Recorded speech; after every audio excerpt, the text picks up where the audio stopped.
What should have been a straightforward process. What should have been a straightforward process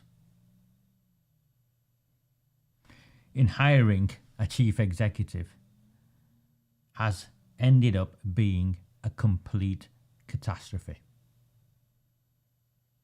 And if it wasn't bad enough, if AROOJ SHAH, it wasn't bad enough for the leader of Oldham Council, AROOJ SHAH, to recruit a chief executive on the best part of £200,000 a year, no takers, what she and her council have claimed the recruitment process will now be is actually outright unlawful. But since when has that ever stopped them? Do not fear them. Do not fear any of them.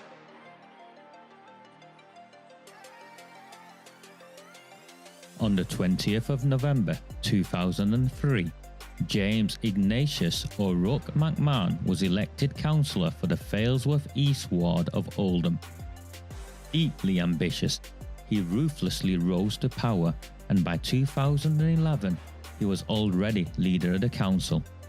In 2015, exploiting a Labour Party loophole, he became MP for Oldham West and Royton. If only the people of the town knew then what they now know. Do not fear them.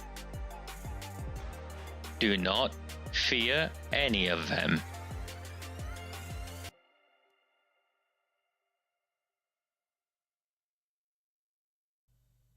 A very, very, very good evening. Sunday the 24th of September 2023. I'm now having to say the years as well so I can keep up when I look back on these transmissions. My name is Raja Mia. This is a Recusant 9 transmission.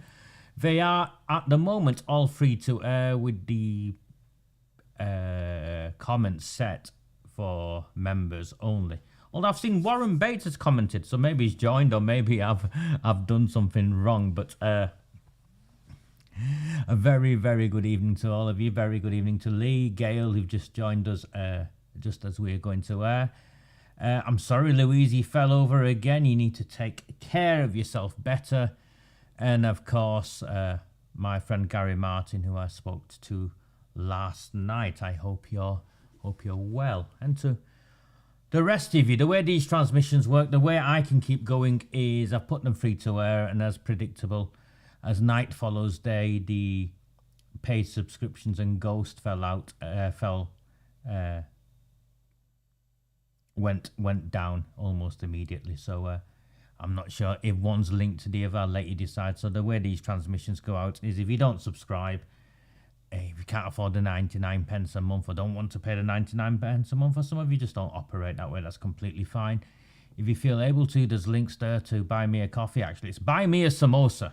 Although I'm hearing I'm being threatened with an injunction for claiming samosas as a word, using the word samosa. I think I have every right to use the word samosa. It's a cultural dish of mine, of my community, my heritage. I'm not sure what Alexander Bogatov thinks he is. I don't know who he thinks he is, claiming I can't use the word samosa,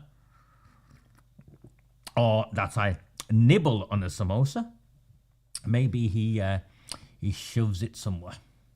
Does our interim deputy borough solicitor Alexander Bogatov. Oh, Bogatov, just you wait, lad. Just you wait. Okay,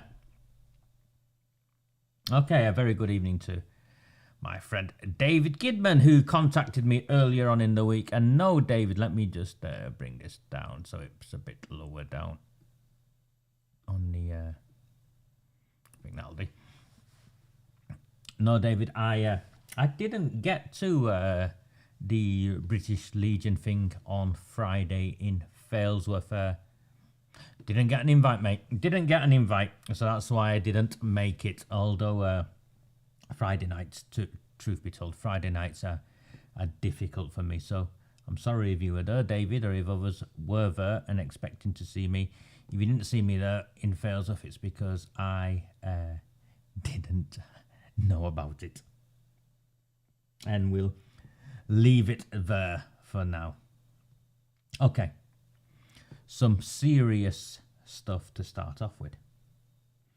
Remember when Jim McMahon resigned, got sacked, ill health, whatever you want to believe?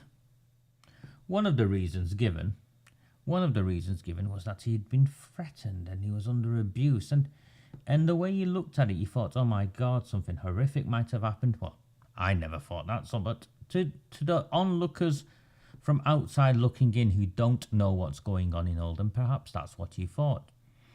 So there was one man who got convicted recently. I can't work out what he did. They were very vague. I got the impression he sent an email or a letter or something to McMahon. Remember, the context of all of this is McMahon's supporters, AROOJ Shah's supporters, the OBA cartel, all of them have been, for the last 4 years, have endured horrendous abuse. Clearly unlawful, clearly criminal, and Greater Manchester Police have refused to act. I was actually at a police station on Tuesday this week, signing a statement to do with crimes against me that date back to March, April. Now it's September. And the police officer looked at me, the young officer, PC Valentine her name was. The young officer looked at me embarrassed, and you could see why she was embarrassed. It's because someone in her police station had done everything possible to stall the investigation of crimes against me. And the reason why, of course, is because these people are protected because of the Labour Party associations. It's as simple as that. The OBA cartel, the foot soldiers, are protected. They're protected from prosecution, just as the drug dealers are. Excuse me for a second, I've got something in my eye. Just as the drug dealers are. I was stopped yesterday round the corner from my mother's house. I was driving in the afternoon. I had my daughter with me, and this lad waved me down. I knew him. He calls my mother grandma. I've known this lad since he was a baby. He's probably in his 30s now. He's leaving town. He's moving. He doesn't want to bring his family up here because of the drug dealers. And he was telling me, Raja, the police know about these drug dealers. We've told them. They know about these drug dealers. But the problem are, these drug dealers work for people who are connected. And I looked at him and said, what do you mean they work for people who are connected? They are the runners for people who are connected with the highest levels of power in the council. There's a clear line that links them to senior individuals connected in the council.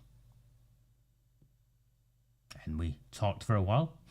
Whilst my daughter sat in the back, wondering first of all, and I do genuinely feel for her, because I have many of these interactions, and you can see she gets nervous, because a whole host of reasons I think she gets nervous, but one of them is, these lads are big, and they get very animated, but they're all right.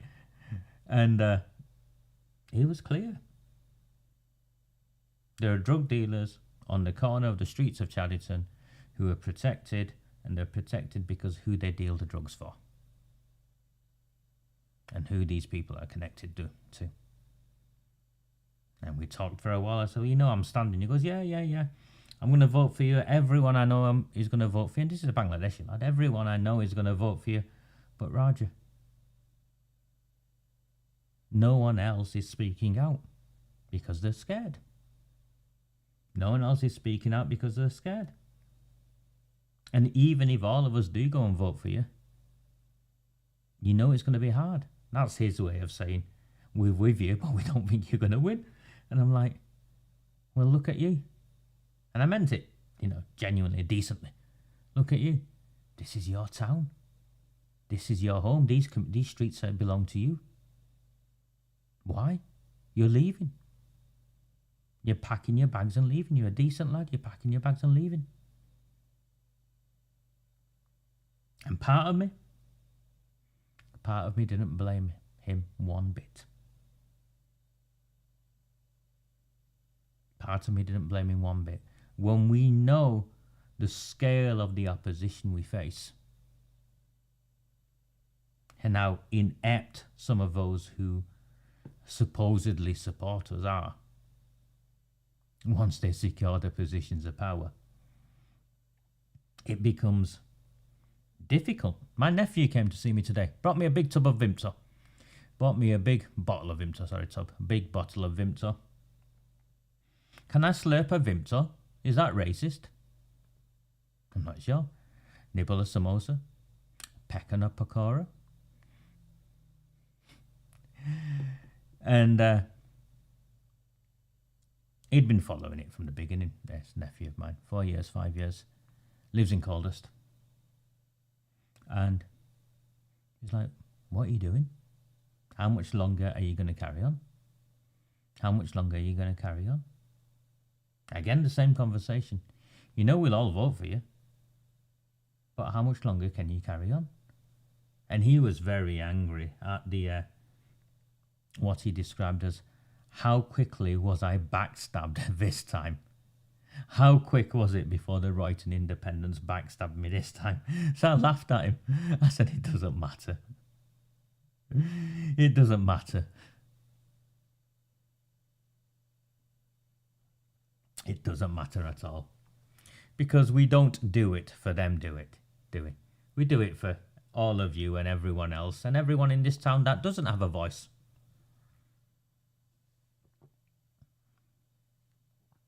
And needs someone to lead this. So, back to Jim McMahon. Let me bring something up. We'll read it together. He's on the campaign trail, is the first thing I'm going to say. Last week, he was in Garden Suburbs, so he's been kicked out of the shadow cabinet. He can call it what he wants. But I think it's a bit obvious to all of us who've followed this for a while as to what's actually happened. He's been kicked out of the shadow cabinet, and he's been told to go and sort his mess out in Oldham.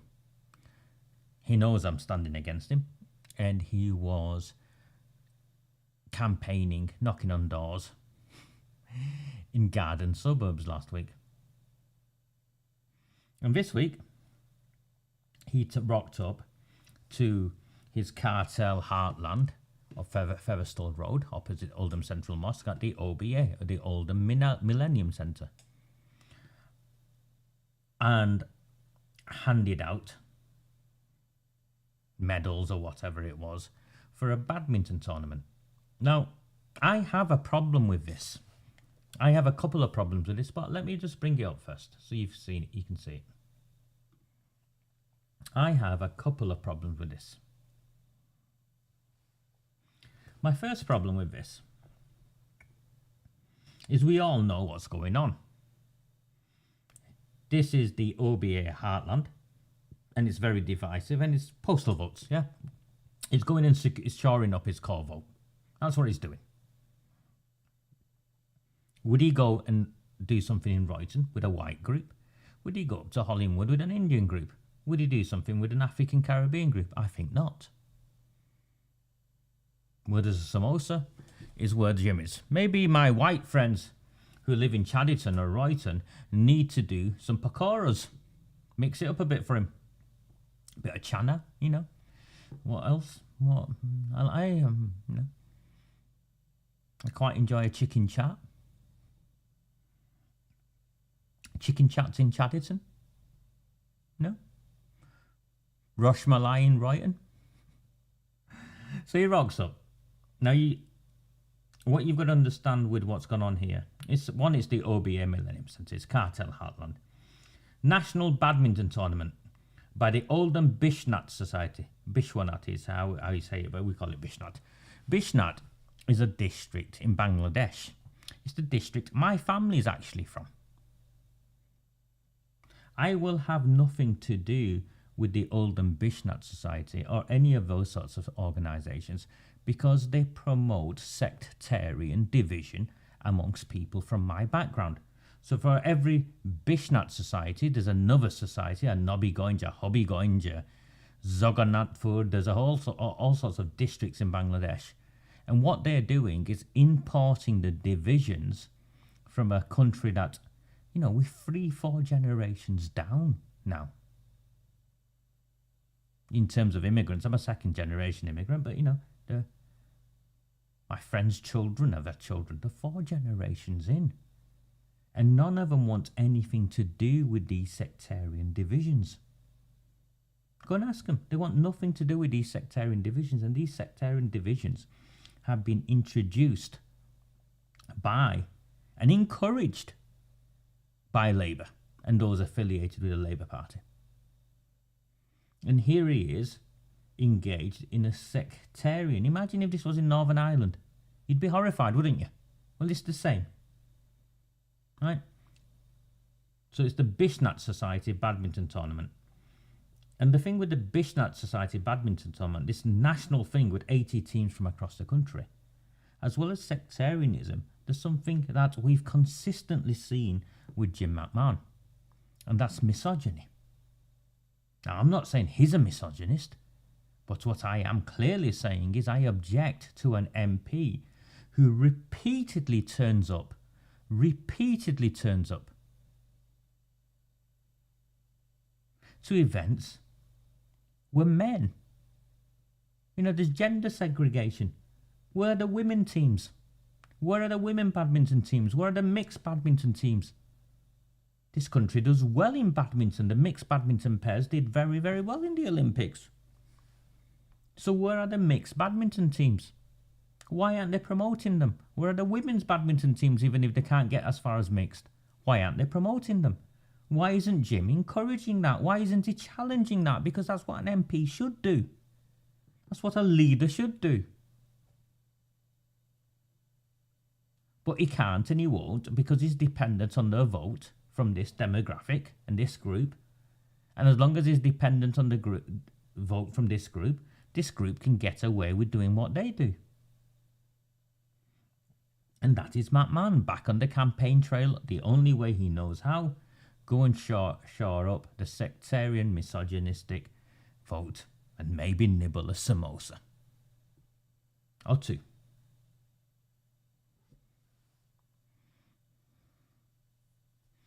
McMahon and Keir Starmer have been peddling this narrative that one of the reasons he has resigned, rather than sacked, was because he faced abuse and was targeted. It wasn't from me, although he'd like to make it up, it wasn't from me. What I did was political campaigning. Now, clearly some people got angry when they heard about what he'd done and made their own mind up, such as John Kelly. And I think it's important that I share this post by John Kelly. Because I don't know who John Kelly is, by the way. But it's in response to something that Paul Goldring posted. Paul Goldring, of course, stood as a candidate in Royton North in the local elections.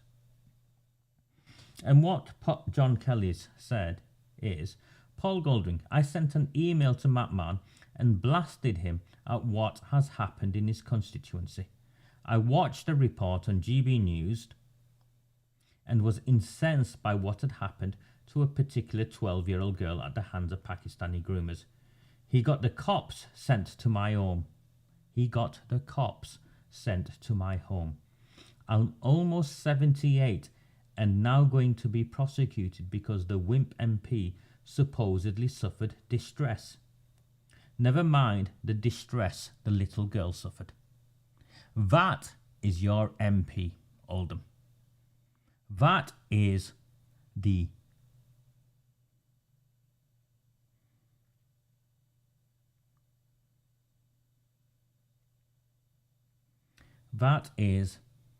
your MP. He is having a 78-year-old man prosecuted because he supposedly suffered distress from an email.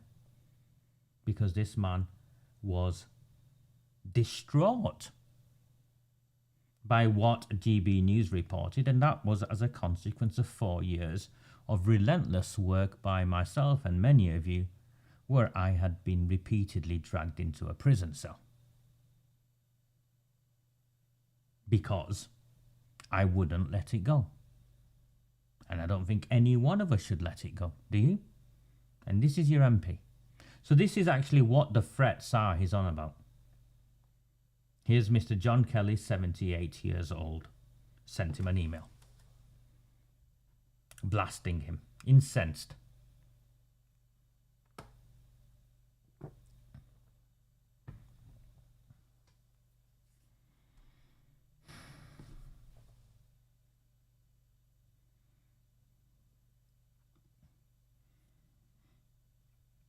It is, Warren. It is exactly despicable. It is exactly what that is. And I agree with you, Sheila. If nibbling a samosa is racist and constitutes harassment, what does a Yorkshire pudding? I like my Yorkshire puddings. If I started mocking, making reference to Yorkshire puddings, would I be prosecuted? Again? And you're right, Gary. He's a despicable creature, isn't he? He's a despicable creature.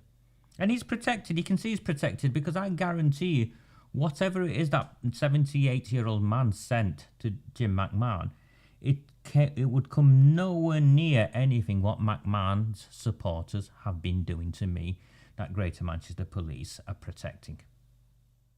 Because the law is not equal here, is it? Oh, God, Tony. The Lancashire man is offended. Bogart off! Have you seen my leaflets, by the way? The first round of leaflets have arrived. Thank you to those of you who've contacted me wanting to help me deliver these leaflets. The more help I get, the better it is. So please, if you've got an evening free, an afternoon free over the next few weeks, I want to get 50,000 leaflets delivered through all 9 wards. And the wards are Chadderton South, Chadderton North, Chadderton Central, Hollingwood, Coldhurst, Medlock Vale, Royton North, Royton South, and Worneth. Those are the 9 wards for the Oldham West, Chadderton and Royton constituency. McMahon has 25,000 votes. We really need to get about 2,000 votes in each of the wards to do what this town needs. I think I said Coldhurst, Gary. But if I didn't, my apologies. But we need to go out and deliver some leaflets. There's only one way an election's won, and that's delivering leaflets, knocking on doors, talking to people. This can heighten awareness and amplify a message, but that message needs to be out there in the first place. So let's see where we end up. Next up, if you remember, I queried this, but Chronic Oldham has been doing what he's doing for a lot longer than I have, so I think it's only fair when he raises it himself in his own way.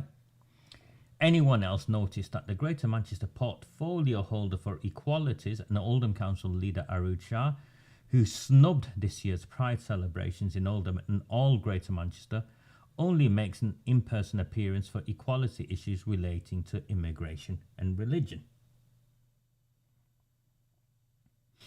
I think he has a point, does Chronic Oldham. Of course, AROOJ SHAH is doing something on Syria now, I think it is. Is it Syria? Community Council.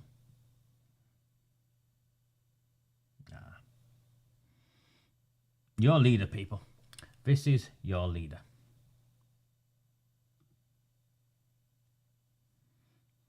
Yeah, she snubbed Pride.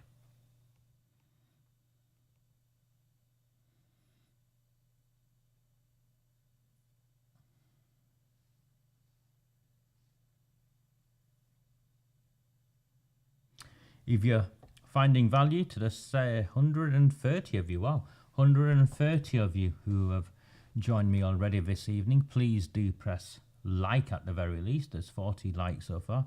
And if you can, please consider buying me a coffee or subscribing to the channel so you can comment. It's 99 pence a month is what it is. So If you can do so, please. Right, let's move on to the main news of this week, I think, which is the failure of Oldham Council to even identify a single candidate worth interviewing for the chief executive role. Now I'm going to bring up a few things and we'll work our way through it like we usually do. So, on the 11th of January 2022, the dates are important, Harry Caffrell was appointed for a further 3 years as Chief Executive of Oldham Council. This would have took him through to April 2025, 31st of March 2025. Dates are important, 31st of March 2025. It would have took him through to. And that news was in January 2022. Of course, in January 2022, AROOJ SHAH was still leader of Oldham Council. And Harry Caffrell was holding her hand and taking her around all of the wards, trying to whip up support for her. Those community events, those car crash events, yeah. So that was what was taking place. Come May, AROOJ SHAH lost the election and off she went. And then when she returned, her first announcement, one of her first announcements, was that the chief executive of Oldham Council is set to leave the authority by the end of the year. So instead of staying until March 2025, he is going by December 2023. And the town hall has confirmed Harry Caffrell is retiring. You can see it there.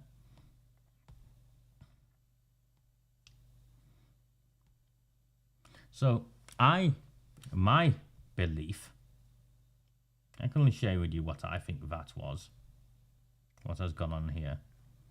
My opinion on this is that I think Harry Caffrell did what Jim McMahon did. He jumped before he was pushed, and he was retiring because she wanted rid of him. AROOJ SHAH comes back in and she wants rid of him. He's not done what he was meant to have done, and the way out for him is he's retiring at Christmas. He's retiring 18 months, 2 years before he was meant to go. And off they go on a search for a chief executive.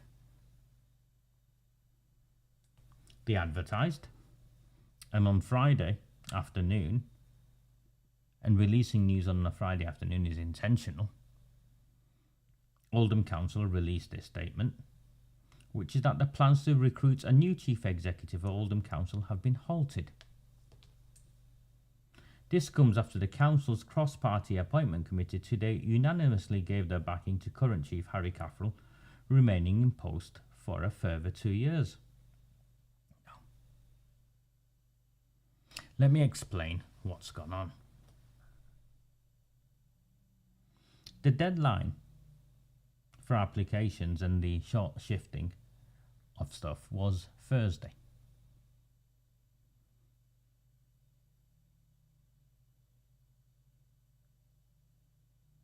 If the applications were not of a caliber required, and I'll get to why I think that is in a moment, there is no way between Thursday and this press release on a Friday that the appointments committee could have met and had a backup plan where if we can't get anyone, we'll bring Harry Caffrell back for 2 years on a part-time basis. Something dodgy has gone on there. Something not transparent, not open, and in keeping with how this council operates. So they've gone back to Harry Caffrell because they failed to get the calibre of, well, here, this is the Manchester Evening News headline.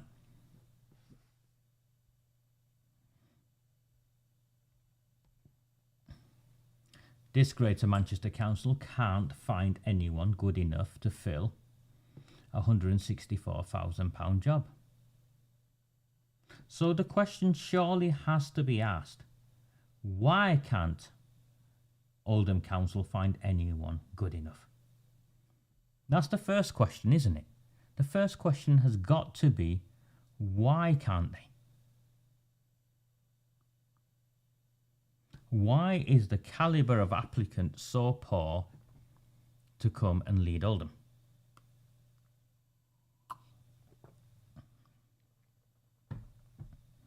Well, I believe it's the graveyard of a career, of a senior civil servant's career. Oldham is a graveyard because not one of them know what to do or how to fix it. Why would anyone risk their career coming to Oldham? Why would anyone risk their career coming to Oldham when this town is atrociously governed, so much so that it's lost the trust of its own people, as clearly demonstrated by those fake ASBIs, when citizens are denied access to a council chamber to attend and watch meetings on letter-headed paper stolen from the police because the police said they had nothing to do with it.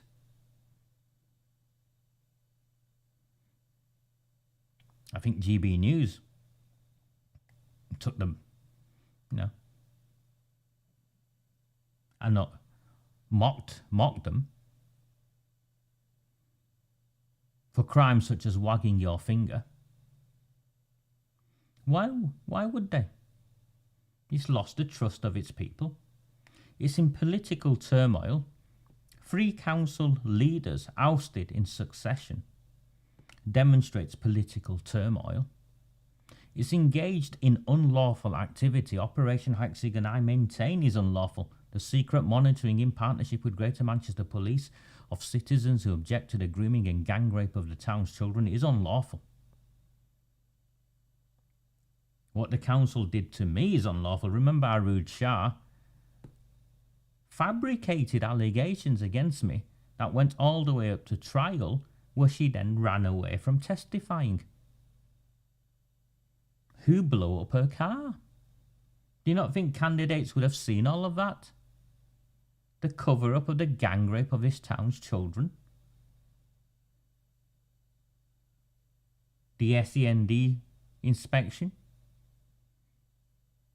And the fact that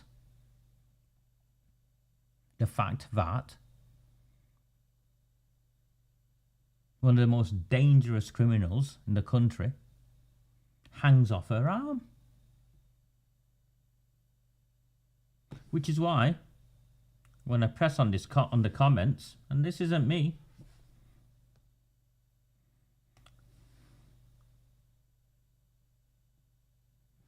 look at comment number 3. Look at comment number 2. Someone needs to stand up at one of Oldham Council meetings and say something about these criminal associations. Wonder if Andy Burnham or Keir Starmer have any views on this. And Mumps, whoever is, and this isn't me, this is, it's took its own life, this. Could offer it to Dale Cregan.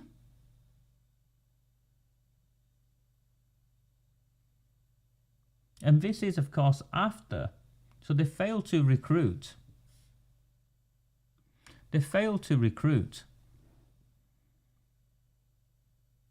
Months after, just months after, where the commander of Greater Manchester Police left under a mysterious cloud. And it's not a conspiracy theory.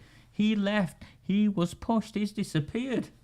There's not been a statement. The most senior police officer, high profile, always on Twitter, front and centre of, GMP operation here, there.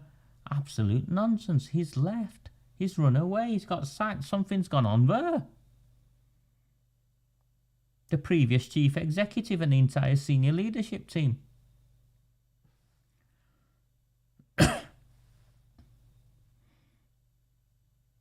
They failed to recruit.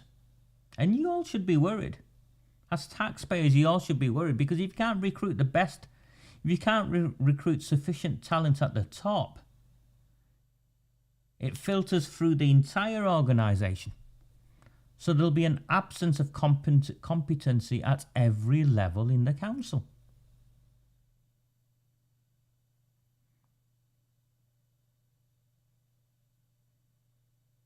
And this is why, if the opposition had anything about them, there would be a vote of no confidence, because if you can't recruit a chief executive, surely that's a vote of no confidence in the council. What more clear example do you need? And the person they brought back, who was retiring, remember, has negotiated himself a part-time deal for an unspecified amount of money. I bet it won't be pro rata. I reckon he'll be getting more to do less. And of course you can't run an organisation like Oldham Council with a part-time leader, with a part-time chief executive. You can't. It's absolute madness. And they're giving him a 2-year extension from the 1st of January, which is when his contract was going to run out and he's going to retire. So he's here till 2026.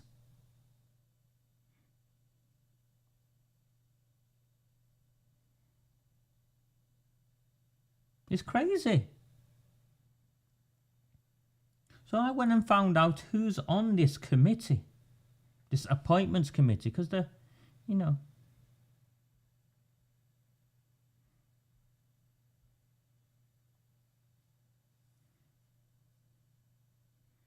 well, let's have a look at a quote from AROOJ SHAH.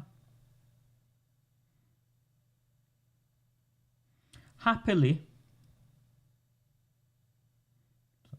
it's the joys of the Manchester Evening News web page is absolutely useless to with all the adverts. I am absolutely delighted that Harry will continue to lead the organisation, seeing through the delivery of the exciting plans and projects he has put in place since joining us in 2021.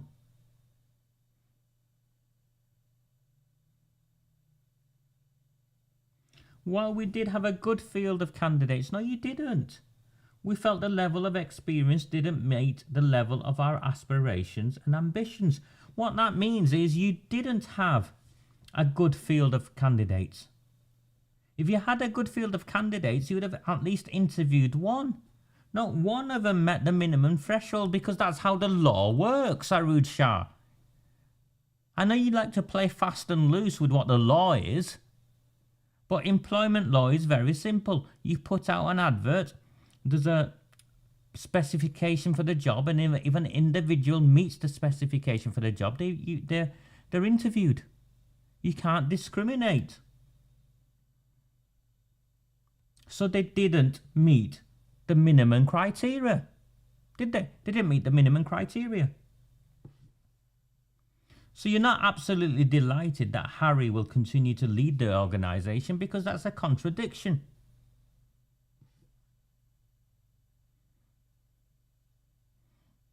And this is the line. Yeah, he'll carry on for another 2 years, starting from January 2024. So Oldham Council won't have a chief executive of any till April 2026. How is that acceptable for any one of you? And how can a committee agree that? So let's look at who's on that committee. AROOJ SHAH is on that committee. Howard Sykes is on that committee. And do you know who the third person is who's on that committee? I'll have a slurp on my Vimto. Am I allowed to use the word slurp? Is that racist? Is that harassment? Hey, Bogotoff. Guess who the third person on that committee is?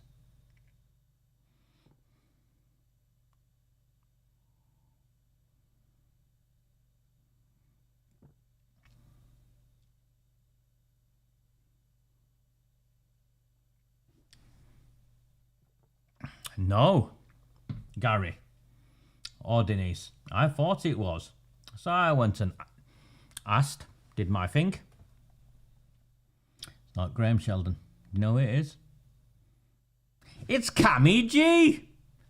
It's Cammy G. AROOJ Shah's sidekick, former Labour Party councillor, fellow Pakistani businessman with his HMOs. It's Cammy G.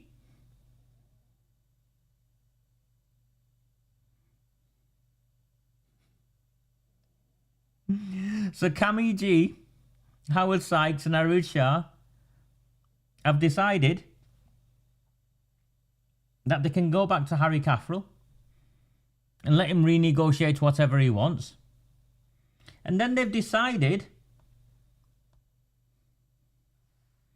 that during this time work will take place to, and I quote, identify, train and develop a successor from within the council.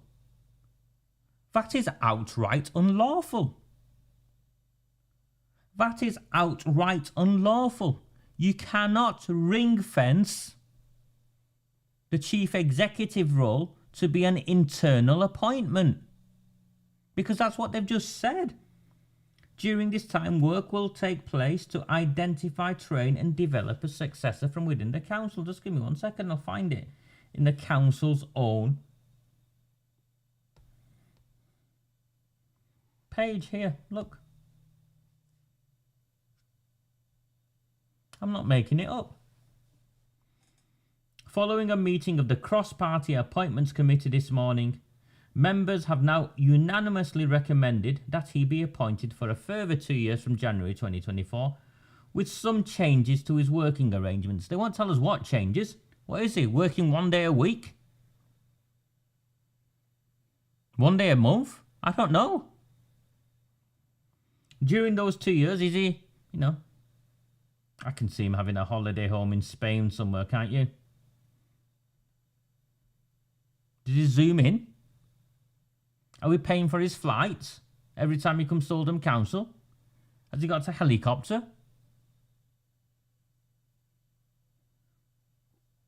During those 2 years, work will take place to identify, train and develop a successor from within the council. Sir, on the webpage, look.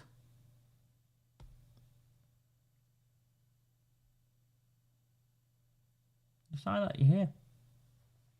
You can see. That's unlawful. That is outright unlawful. But even if it wasn't unlawful, do you not deserve to have the best person available to come in and do the job?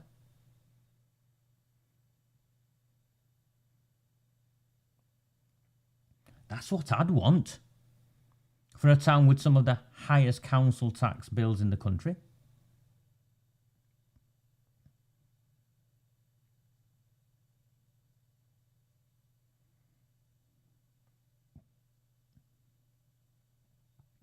So you say Osman, Saeed Osman, Ian.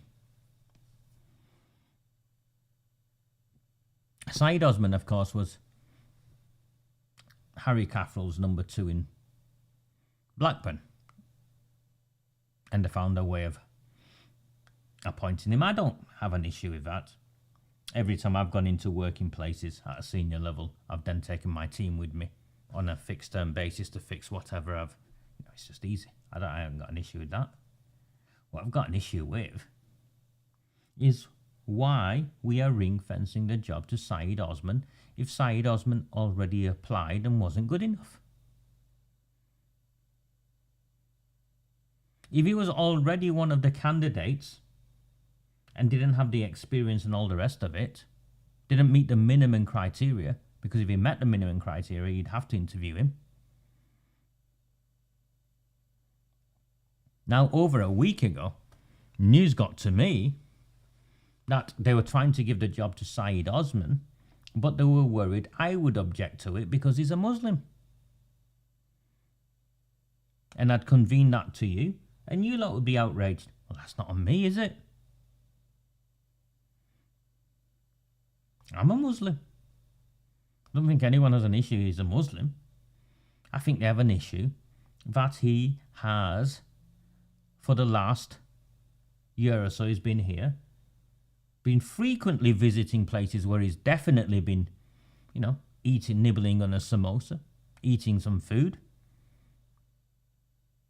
It's like he was the deputy chief executive who was sent out to all the community functions. He was the man who looked very nervously with the police officer stood next to him when they had to explain why they didn't arrest the OBA cartel-linked gangsters that battered that poor lad to an inch of his life before vigilantes went out on the streets and dragged these villains out their houses.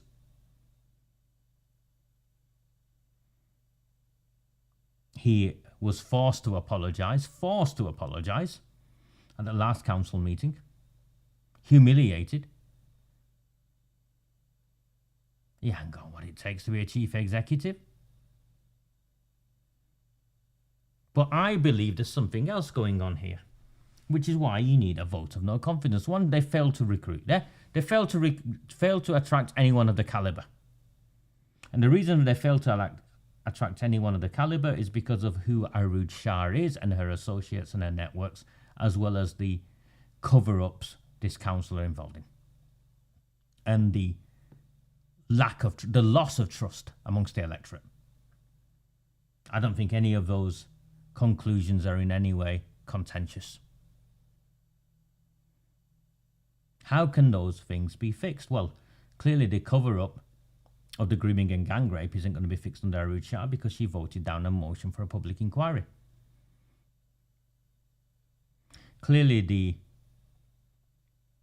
prejudices from within some of the politicians, and the Muslim politicians, I'd say, in the Labour Party aren't going to be addressed by AROOJ SHAH because she never turned up for Pride, as Chronic Oldham pointed out. And when a question was asked in the council chamber, her deputy stood up and claimed it was Islamophobic to ask councillors to support gay people.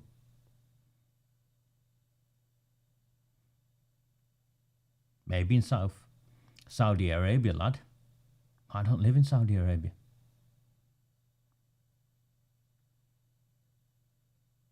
The car crash, that is the actual service provision, well, look what Ofsted said 2 weeks ago. Systematic failure. The budget, the finances, the loans are a ticking time bomb. Even the council's own auditors flagged it as of concern.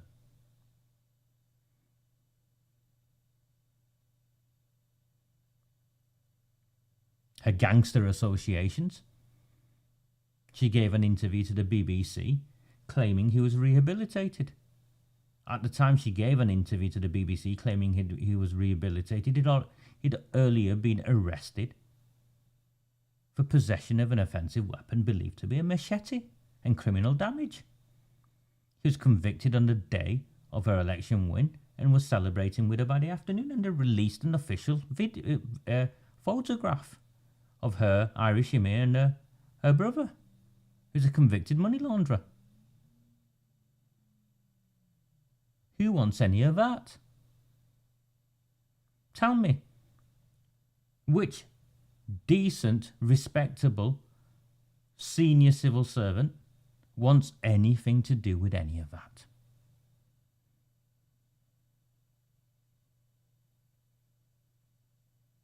And now, fast and loose with the law,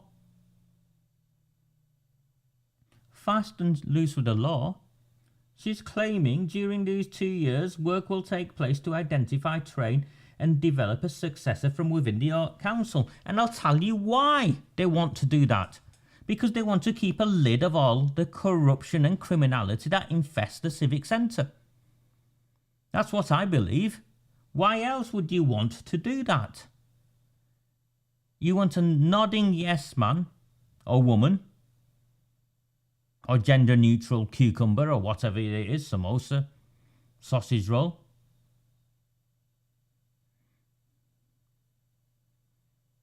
They don't want someone independent from outside to come and look at this with a fresh set of eyes and think, hold on, that Raja Mir's right.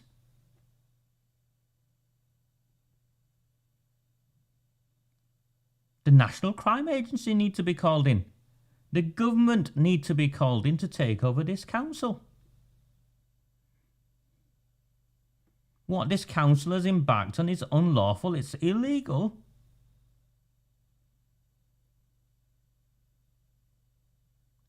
Which is why now you see across the political spectrum, not just locally but beyond, when people refer to Oldham, they refer to it as the most corrupt council in the country.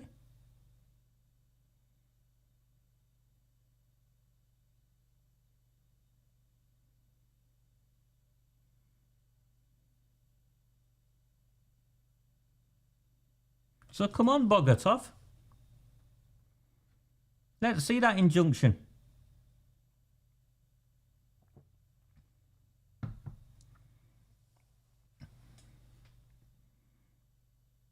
Because the evidence I have is when I've made reference to people in the council who are paedophiles, it's because they've been convicted for child sex offences. When I've made reference to individuals who've endorsed my murder, it's because AROOJ SHAH has endorsed my murder.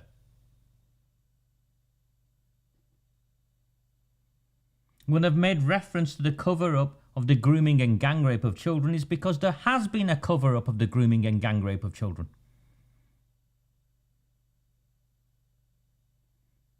And I'll see you at the ballot box. I'll see you at the ballot box whether the independents support me or not.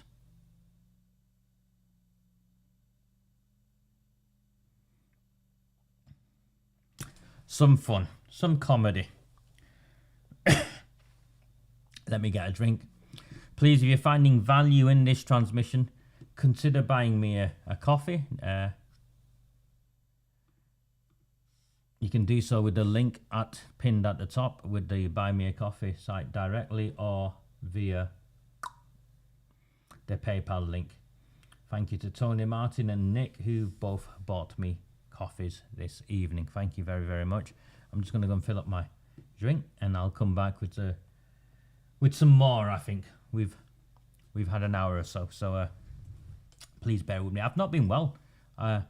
Everyone I see, I've genuinely not been well. I think I've had COVID again at some point, and I get these waves of weakness all regularly at the moment. I'm not positive or anything. I got a test off my brother who works in housing, and he gave me a test, but I've definitely caught something. I think it was on the plane when I was away and came back. Please give me a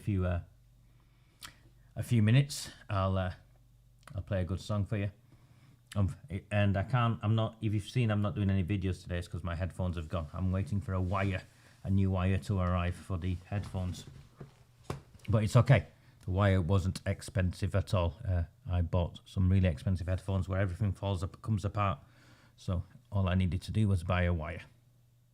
I'll see you in a moment.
It's what you doing.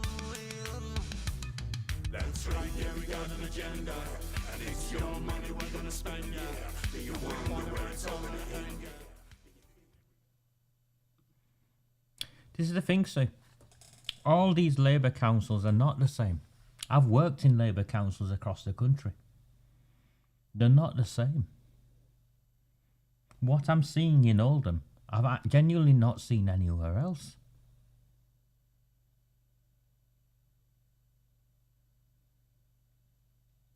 The leader of the council hangs off the arm of Dale Cregan's getaway driver.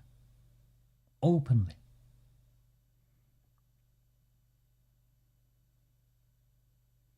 The MP, well, I believe he's been sacked, forced to resign. Because not just what he's covered up, but how he's reacted to those of us who campaigned against him.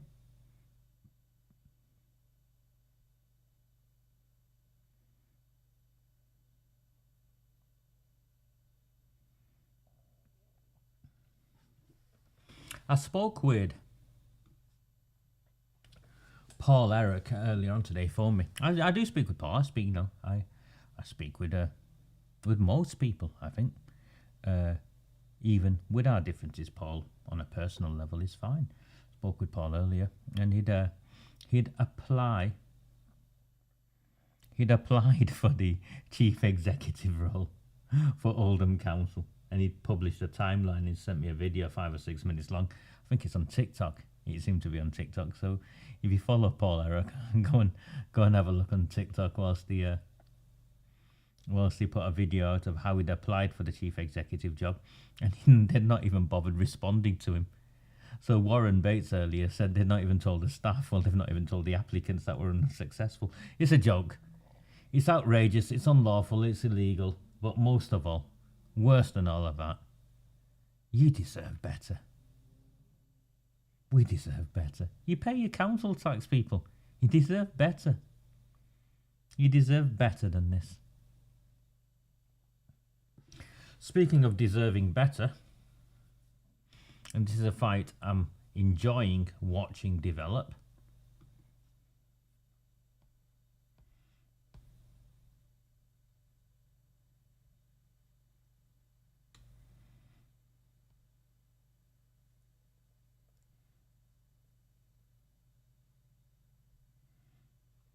Let's bring this up. Give me a second.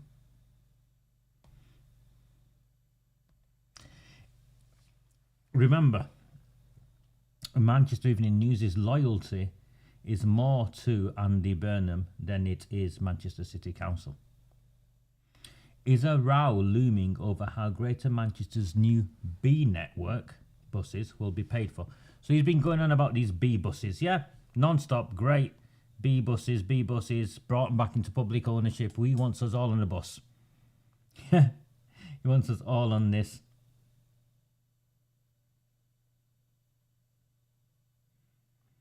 £134 million it's cost through to 2025. And it's been paid for by you. So it's coming from mayoral precept rises. That means the bit of the council tax you pay directly to Andy Burnham, contribution from councils, which says, via your council tax, devolved budgets and contribution from business rates. So it's coming, we're paying for it. We're paying for these buses, 120 something million, 135 million, 34 million. After that, so after the 2 years, it's 2 years, isn't it? Through to 2025. Maybe a year and a half, 2 years. Let's be optimistic, 18 months. After the 18 months, Andy Burnham wants the government to pay for it. The government haven't agreed to pay for it. And I doubt the government will pay for it. So what happens if it's not, if the money isn't coming from the government? He wants a tourist tax to pay for the bus network. That's not going to raise £135 million. He told the Financial Times, if ministers don't fully meet our requirements, then extra tax raising powers must be granted.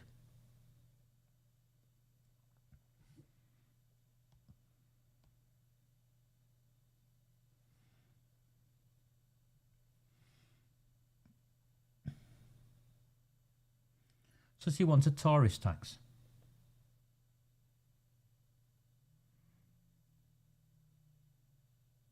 He's not going to get a tourist tax because Manchester Council don't want one. They want people to come in and spend money in the city. Why would, unless you're thinking the tourists are going to come to Oldham, or the tourists are going to go to Rochdale, or Bury, or Stockport. They're not, are they? The tourists are going to come in to Manchester. They come in for the weekends, they come in for the football, they come in for the concerts, and he wants a tourist tax. He's not spoke to the city council that he wants the tourist tax off. And the leader of the city council, Bev Craig, has dismissed the idea of using the tourist tax to fund the region's fleet of new yellow buses. It shouldn't be something that is subsidising a transport network. It shouldn't be subsidising basic infrastructure. It'd be something based on additionality. Well, I don't disagree with her. So where do you think the money is going to come from? Where do you think the 200 or 300 million pounds for every couple of years is going to come from? Andy Burnham will have no alternative but to add it onto his mayoral precept, which has already gone up by, I think, 200% or something. Remember, no one voted for a Greater Manchester mayor. It was imposed on us.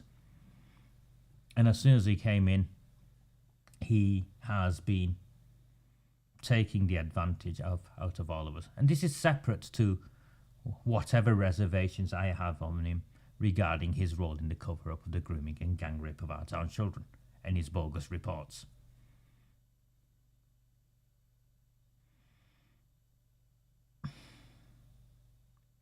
When I produced a lot of the literature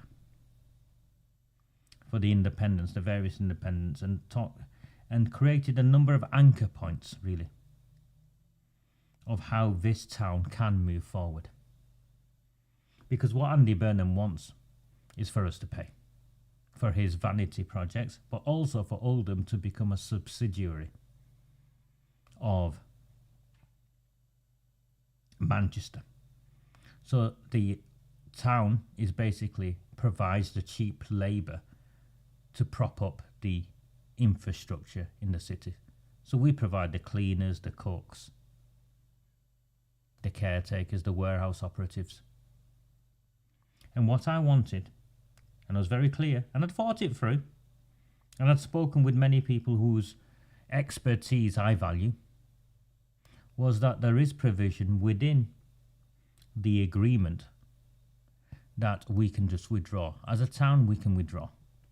We can tell Andy Burnham to stuff it and his mayoral precept and all of his nonsense. We want nothing to do with it. We can withdraw from the Greater Manchester Combined Authority. End it. The government then would have to give our share of the grants directly to us. We wouldn't financially lose out.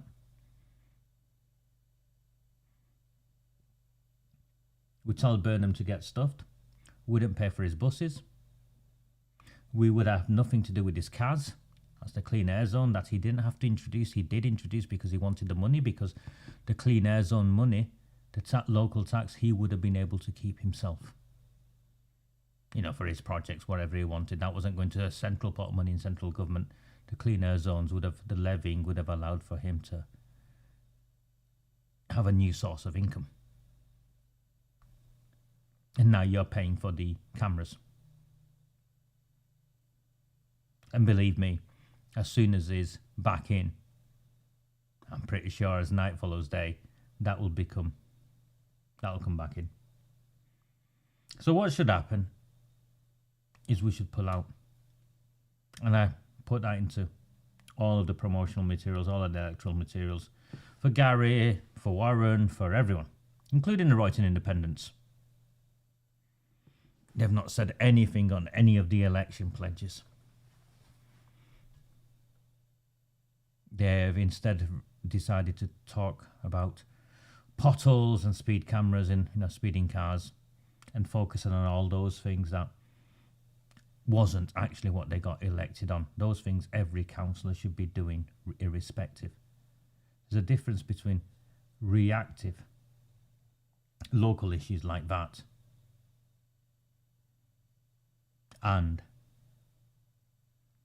big policy. So there's been nothing on big policy,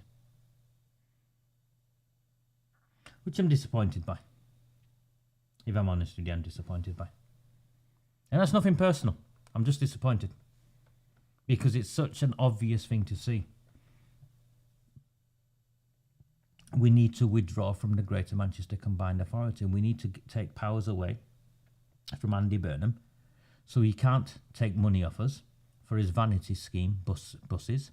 He can't take money off us from his clean air zone. He can't take money off us by building more houses in Oldham, in areas that don't have the infrastructure. So we end up paying more anyway. AROOJ SHAH and all the others won't leave because, one, it's a Labour Party connection, but two, also they get rewarded. So she sits on, the chair of the lead for equalities for him. We should pull out. And of course, I will campaign on us pulling out. We never asked for this, and we want out of it.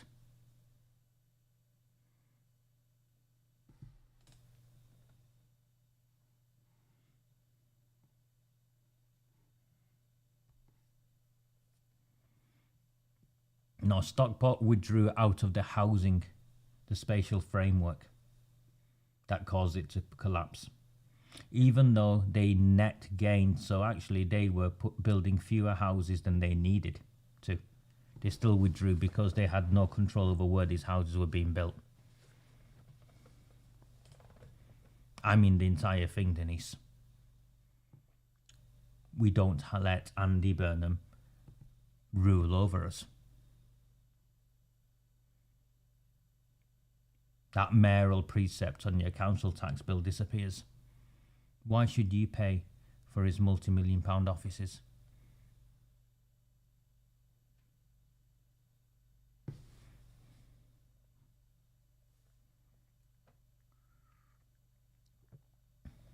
Speak to the Conservatives.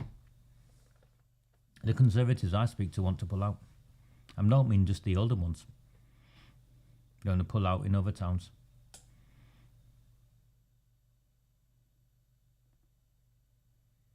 You elect your councillors. And then this is it's the equivalent of the European Commission, isn't it? Or the European Parliament. Andy Burnham in Deansgate is the equivalent of Brussels, where he's doing what he decides best for him. And you're paying the price every time. This is a man who's just spent £135 million on buses, and he doesn't know how the money's going to be raised to pay for him in 2 years' time. In less than 2 years' time.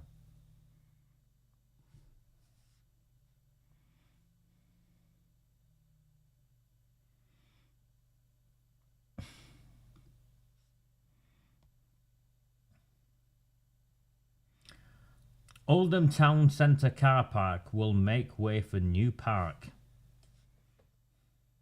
Kent Lawler at the Oldham Times. Actually, I prefer the Oldham Times news webpage to the Manchester Evening News. At least it works a bit better. He says. Let me reopen it.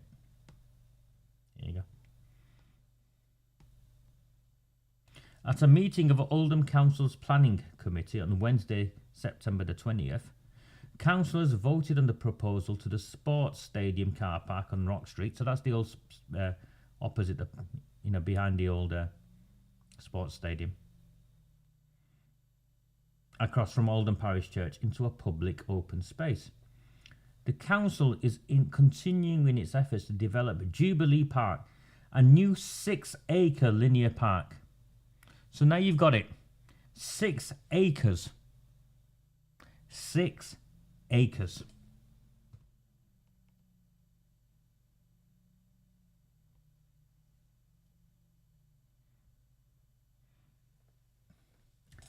Look at it.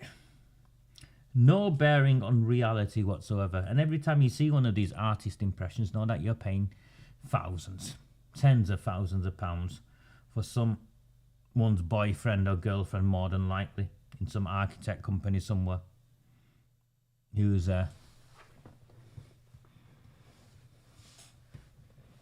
enjoying, what do you think they drink? A nice glass of red, I think, whilst they're coming up with this nonsense. This is Oldham, by the way. Yeah, 6 acres of green space in Oldham, and this is like, what's that? And pond? Maybe it's for skinny dipping. It looks like there's swans in there. Is there a swan in there? Fountain, a water feature? Yes. No. What makes you think any of them?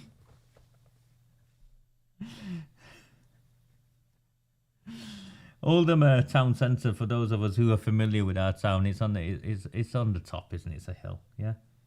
I remember as a child near the Earl C&A is actually being lifted up by the wind and thrown backwards like 6 feet.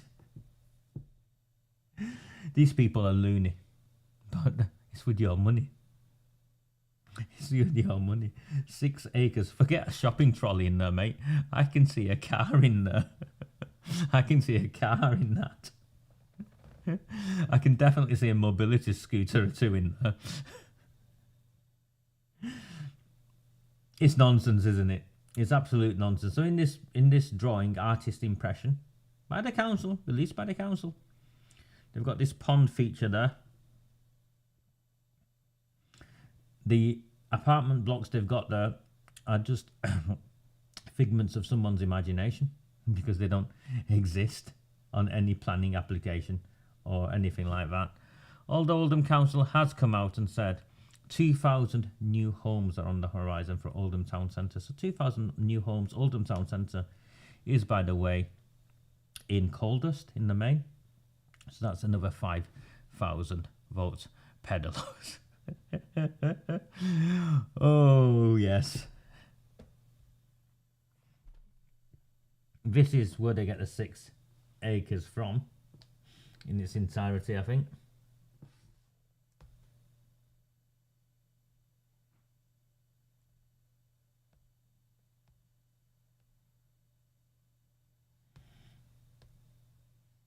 It's nonsense, isn't it? And this is the linear park. Do you see? This straight bit is the linear park, and I presume that's the Rock Street bit at the bottom.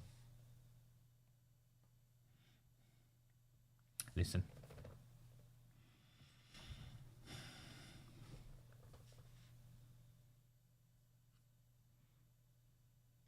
And this will cost you, what, 50 million, 100 million, 200 million? It's a joke, isn't it? It's nonsense. It's absolute nonsense.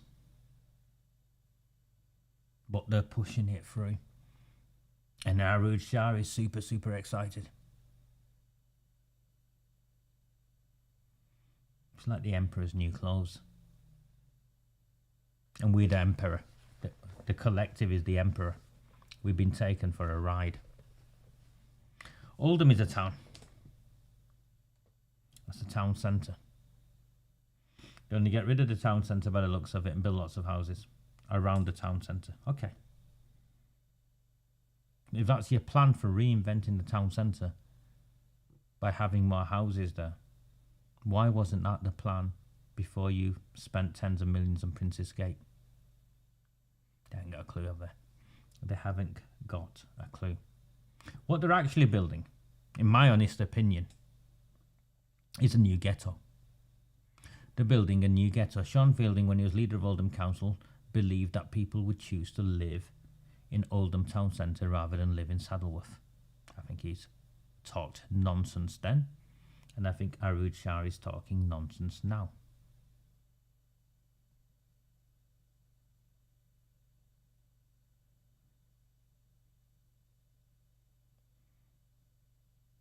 They're building a new ghetto of 1 and 2 bedroom flats. They'll be the equivalent of whatever was on St Mary's before. Those of you who remember. No one's going to be buying those houses. And the town centre then, with this park, is going to become a no-go area for the majority of us. Because I've been to Piccadilly Gardens, and this will be worse. You know it'll be worse, I know it'll be worse. But maybe that's what they want. Maybe that's what they want. Maybe they want it to be worse. Because if you follow it through, they're not stupid. These people aren't stupid.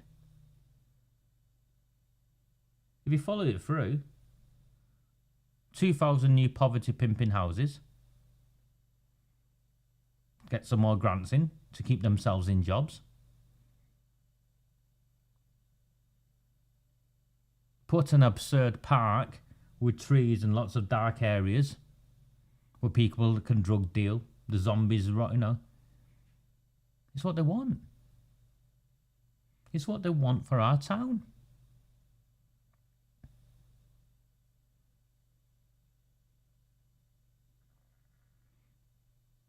New strip of chicken shops. It can be stopped.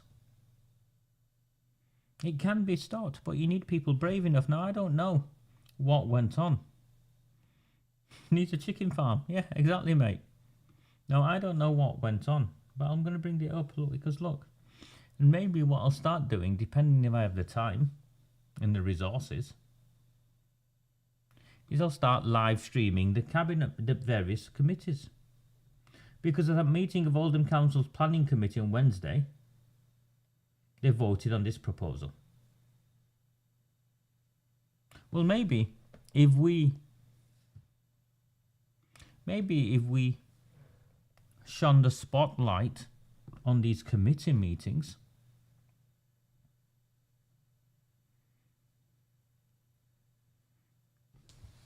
it would cause them to think twice, or at least some of the opposition councillors to find their voice. Of course, the planning committee is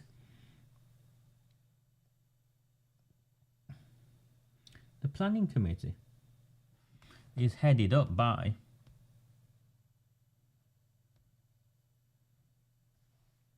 AROOJ Sultan, the OBA Coldust councillor.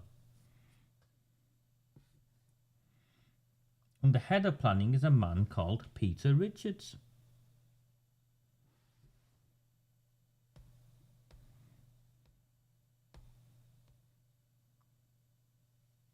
You guys are crazy. People are crazy.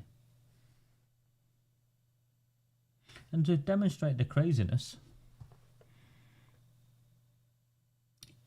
even more, in Chadderton there's something called a school car ban delayed again after query. So let me bring this up. So here is AROOJ SHAH and Chris Goodwin, Councillor Chris Goodwin, showing off School Street road closure. Yeah, they've got these safer school streets or something. Basically, it's actually, and there's safer neighbours. I think there was one planned in Coldust. Remember last year, where 100 people rocked up fuming at Abdul Jabbar, chased him down the street, so he changed his mind and said he won't go ahead, realising how many votes he'd lose. Well, you white people aren't as vocal, are you? But you get your way. This is hilarious. This is hilarious. So they wanted these safer school streets, yeah? At certain times it's closed with a barrier and all the rest of that sort of stuff. I get it.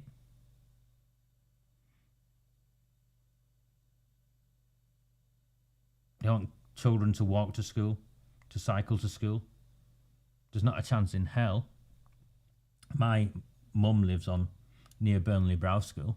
There's accidents all the time.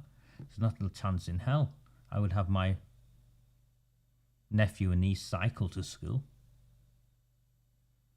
No way. Maybe they should do it with their own kids. Oh no, they don't do it with their own kids, do they? They want us to do it with our kids, but they won't do it with their own kids. So a scheme to block cars at certain times outside a school in Chadderton has been delayed for a second time, just before it was due to start. This story is hilarious, and I'm going to read it to you. The borough's second school street, so that's what they're called, school streets, was set to launch on Monday, September the 25th, outside Christchurch Church of England Primary School on Crawley Way, Chadderton. The launch date had been confirmed by the council just earlier this month. Took a nice picture. In a school street, only those with a permit, including residents and businesses, are able to drive inside during school pick-up and drop-off times. At Christchurch, this would have meant drivers would not be able to pull into Crawley Way, and it's only small Crawley Way, if any of you know that part of Brighton, the small road leading up to the school entrance between 8:15 to 9 a.m. and 2:45 to 3:15 p.m. on weekdays during term times. The restriction was to be enforced using a barrier. So you can see. That's where they're putting a barrier. Yeah, and that's a little street. It's not complicated, is it? The restrictions had originally been announced back in February before being delayed later that same month. Since then, just one such scheme has been rolled out at St Anne's Primary School in Royton. So they've only got one of these flagship projects. In June, council leader AROOJ SHAH said the delay from February was because there was a lot more work involved than we'd anticipated. A lot more work than she'd anticipated. Going back here. The work was meant to be a barrier there, where it says road closed, that she stood next to.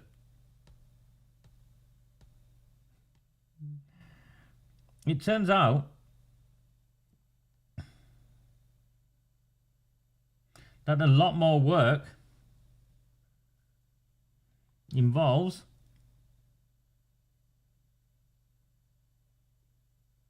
speaking to residents. Speaking to residents. So they've not spoken to residents. They've not consulted with people living by. Doing it tactically. What's tactically? Speaking to people is now a tactic. Tactically speaking to people. And the traffic regulation and orders. So they've not even got the traffic regulation orders in place. And everything you have to do in place. So highways haven't been partnered with it. The traffic regulation orders aren't there. And they've not spoken with residents. That's AROOJ SHAH. Now the council has confirmed that the school street is to be delayed again, giving no date for when it will go ahead. Councillor Chris Goodwin, cabinet member for neighbourhoods at the council, said there will be a delay in implementing the new school street at Christchurch. This was after a number of queries were raised by the school. So the school wasn't even part of it. It reads as, even the school wasn't part of it. So they were doing something on a school street without working with the school, without working with the residents nearby, and without working with the highways department. But it's all right, AROOJ SHAH. You got to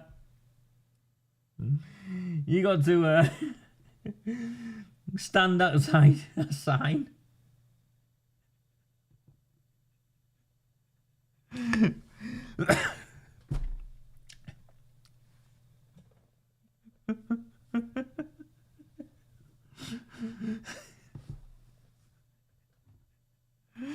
The school is raising queries about a scheme that's meant to be supporting the school.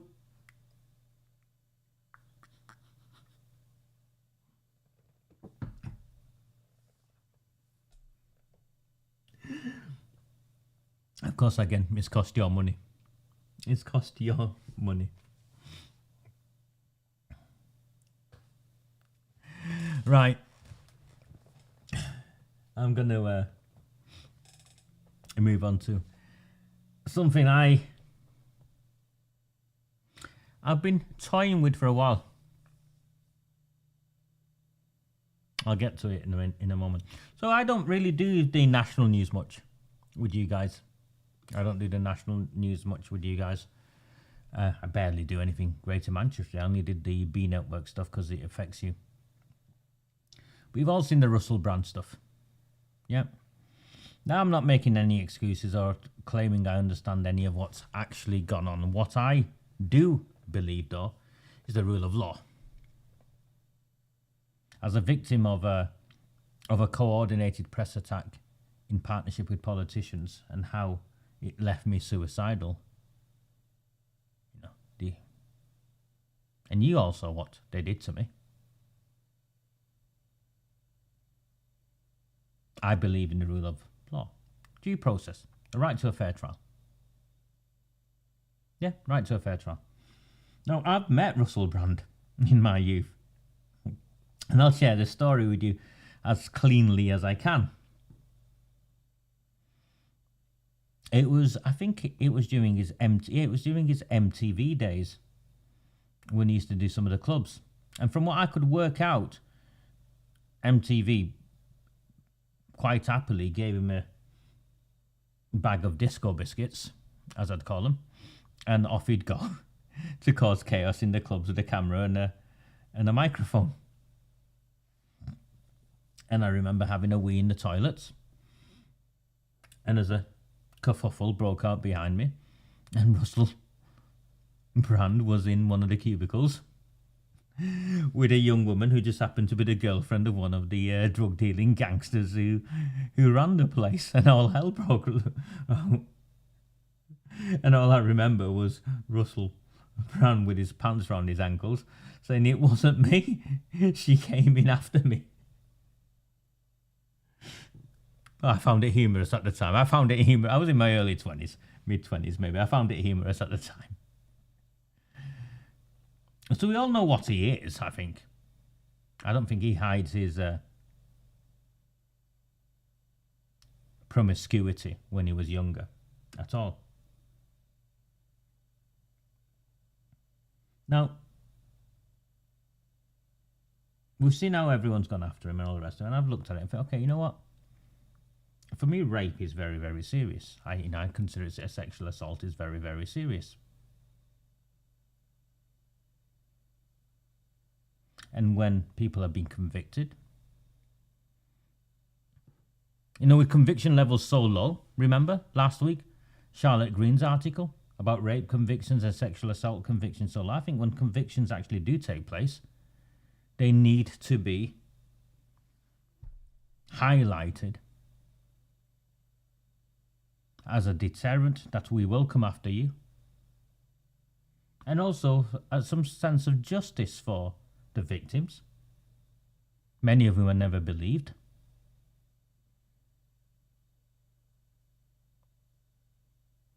Yeah. Pause there for a minute.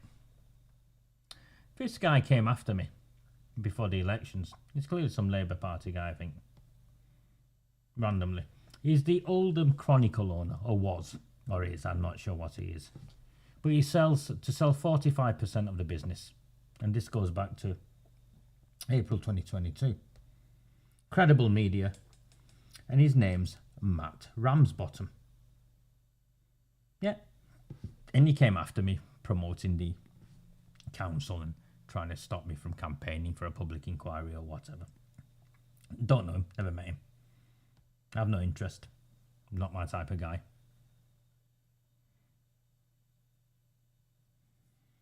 So I typed his name in, and you can see you've got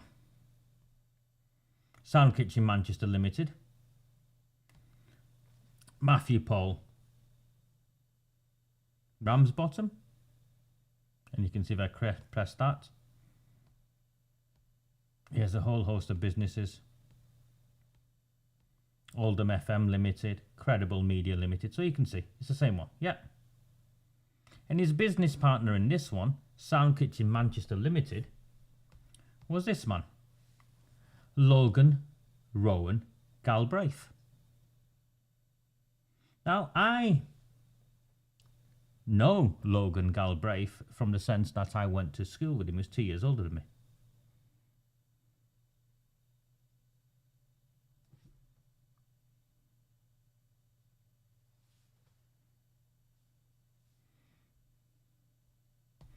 Ex-director of JLR Bar in Royton jailed for sexual assault. Blink and you'd miss it. There's no photograph of him.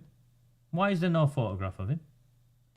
A former director of an Oldham bar has been jailed for sexual assault. It doesn't, Logan Galbraith of Watson Street, Manchester, was sentenced at Manchester Crown Court on Tuesday, July the 4th, after being charged with sexual assault. Galbraith, who is listed on Companies House as a former director and the majority owner of JLR Bar and Restaurant in Royton, was charged with 1 count of assault by penetration, 1 count of sexual assault and 1 count of attempted rape. Now, 1 count of assault by penetration. Is that not rape? I'm just trying to be clear here. Is that rape? Assault by penetration? It is, isn't it? The offence took place 4 years ago, in 2019 in Manchester. The 52-year-old, represented by defence barrister Charlotte Rimmer, was jailed for a total of 7 years and 6 months. Blink and you'll miss it. No photograph, no story, nothing. Why?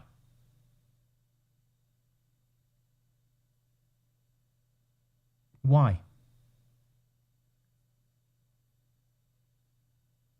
Here is the owner of one of the busiest bars in Royton. Ex-director of JLR Bar, yeah.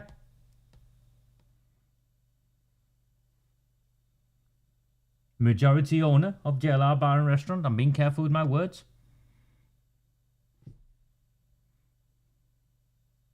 Convicted.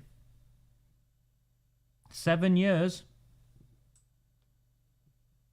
And they've all but hidden it. Have not been convicted of anything. They published my address. They took my picture. They followed the case all the way through. They try and demonise me.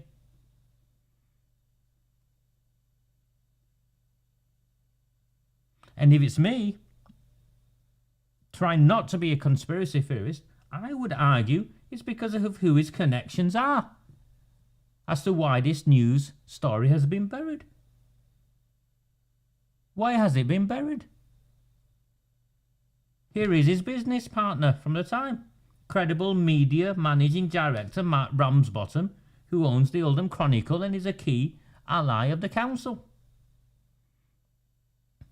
And his former business partner from Sound Kitchen, look, Manchester Limited,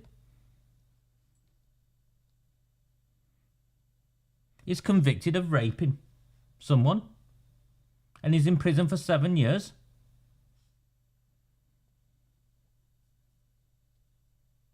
And is hardly mentioned.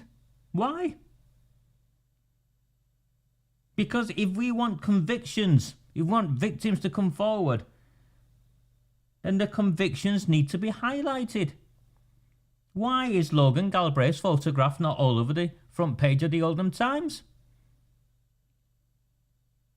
Why is it not all over the Oldham Chronicle? And it is, Warren. It's Maggie's Independent Royton. In fact, one time I've ever been in that bar was at a Royton Independence meeting. They should be horrified.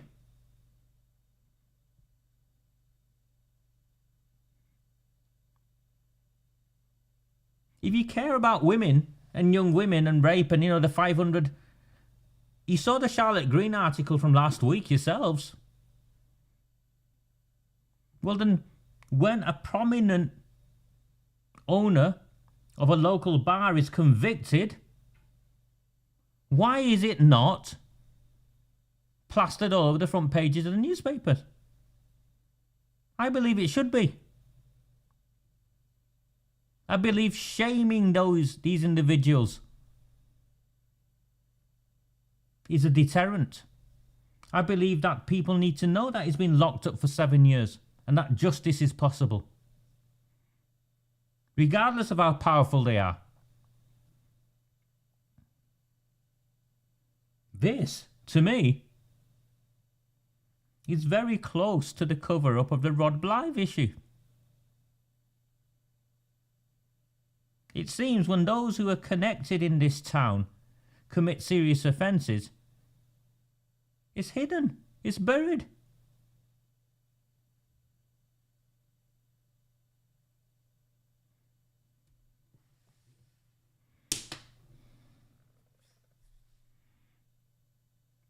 It's wrong.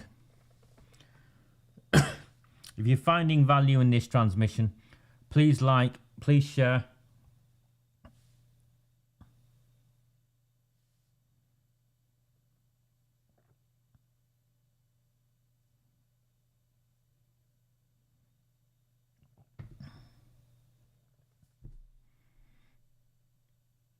Any of you are in Royton and going to this bar, ask them. Ask your councillors what sort of safeguarding has took place since. What are the licensing arrangements?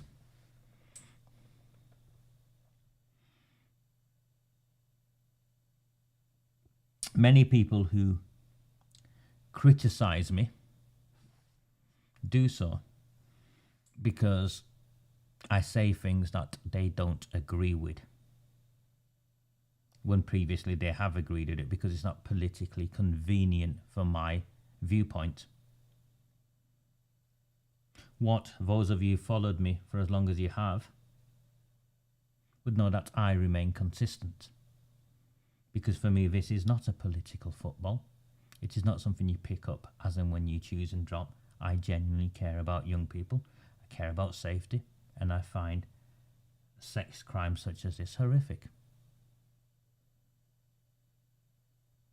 This man's photograph should have been plastered all over the place. And as my friend Harry G here rightly points out, when prominent white individuals who commit rape, such as these people, Logan Galbraith, convicted sex offenders like Rod Blythe, and it's hidden.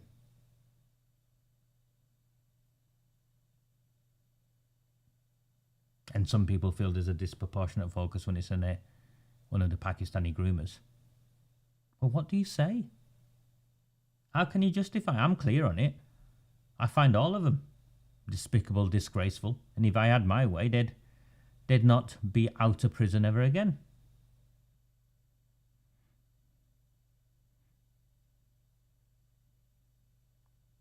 The bar owner of one of the busiest bars in Royton has been convicted, all but covered up. And if you care about women's safety and those things, why aren't you speaking out? Why aren't you speaking out?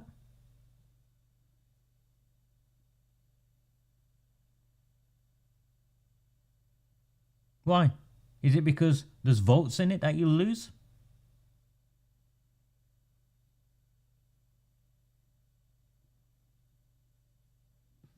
Am I being too aggressive, Gary? Do you think? Because every time I read stuff like this, I look at that and I think it could be my daughter. It could be my niece, it could be my goddaughters, it could be someone I care for. And do I wait until that happens? No. This cover-up, this is a cover-up. I know it made the newspaper in a little article and gone, but it's a cover-up. They covered it up. Who are they? You'll have to decide. But it was covered up. It was hushed over.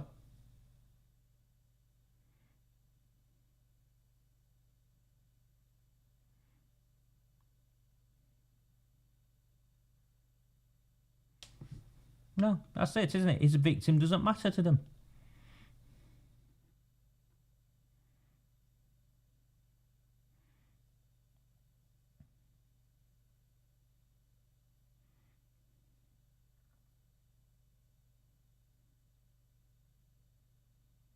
It's no different.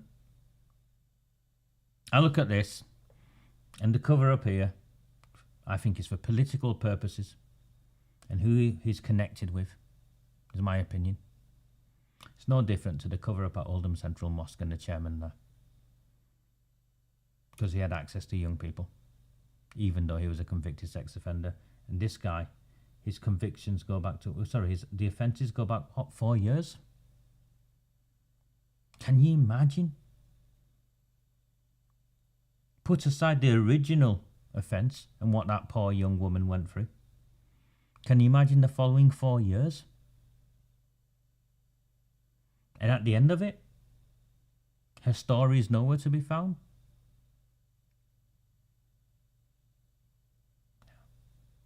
No, it's wrong. It's wrong. And see, my samosa nibbling brethren, I call them out, whoever they are. White, black, Muslim, Christian, whatever, I don't care. I call them out, whoever they are.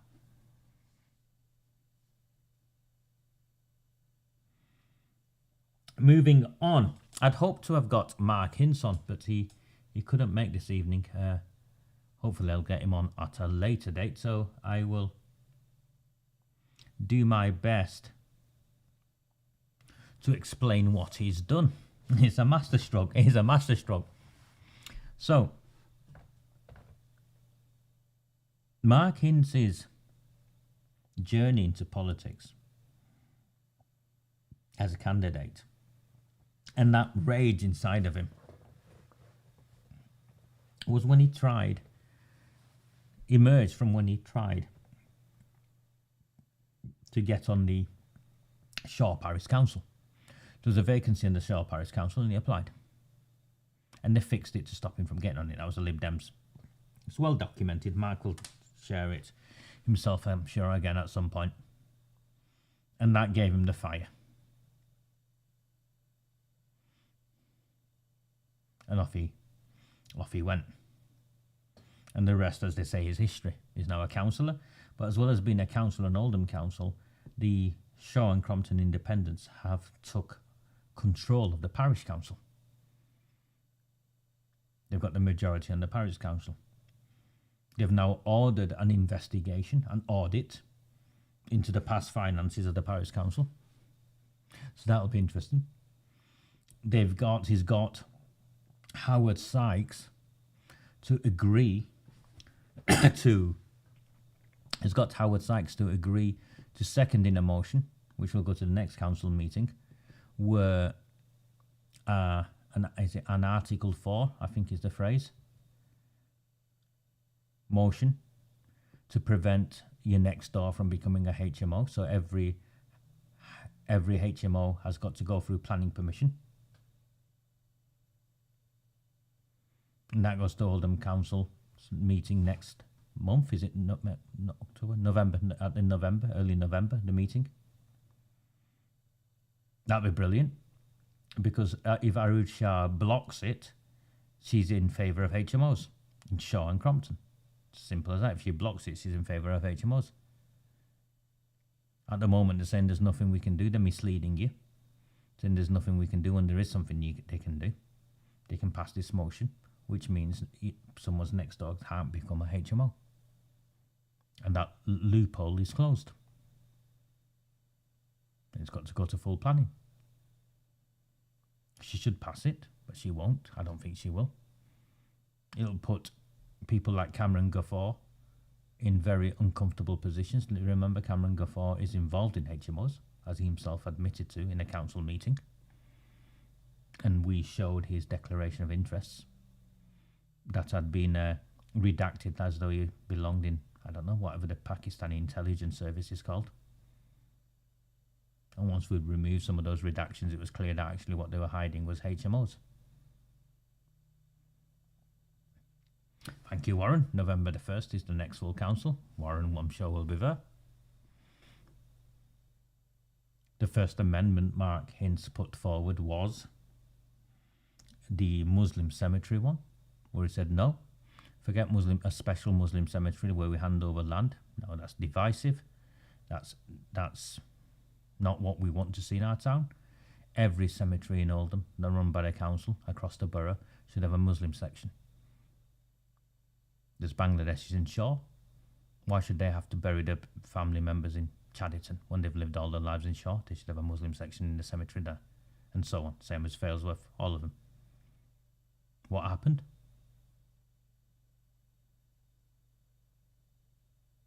AROOJ Shah's Muslim majority cabinet and all of the Muslim councillors blocked a motion that would have created a Muslim section in every one of the council-run cemeteries. Now watch how the opposition uses that come next May. Tactically brilliant move. And at the last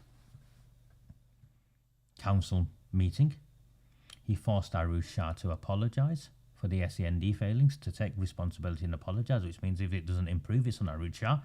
Then I'm sure someone, if they're brave enough, will call for a resignation. Because if you take responsibility, you've got to put something right. If you can't put it right, what else does taking responsibility mean? I'm sure there'll be tears. Amy, he's being nasty to me again. Amy, I've got a headache. He's being nasty to me. I'm sure something like that went on, which is why the convicted getaway driver and heroin dealer attacked MARC HINCE last week online. Hince's response was brilliant again.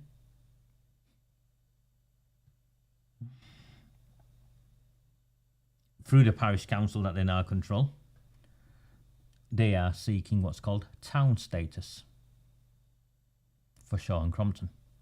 That gives them more power, so they'll have their own mayor, delegated budgets, delegated services that the council have to negotiate with them.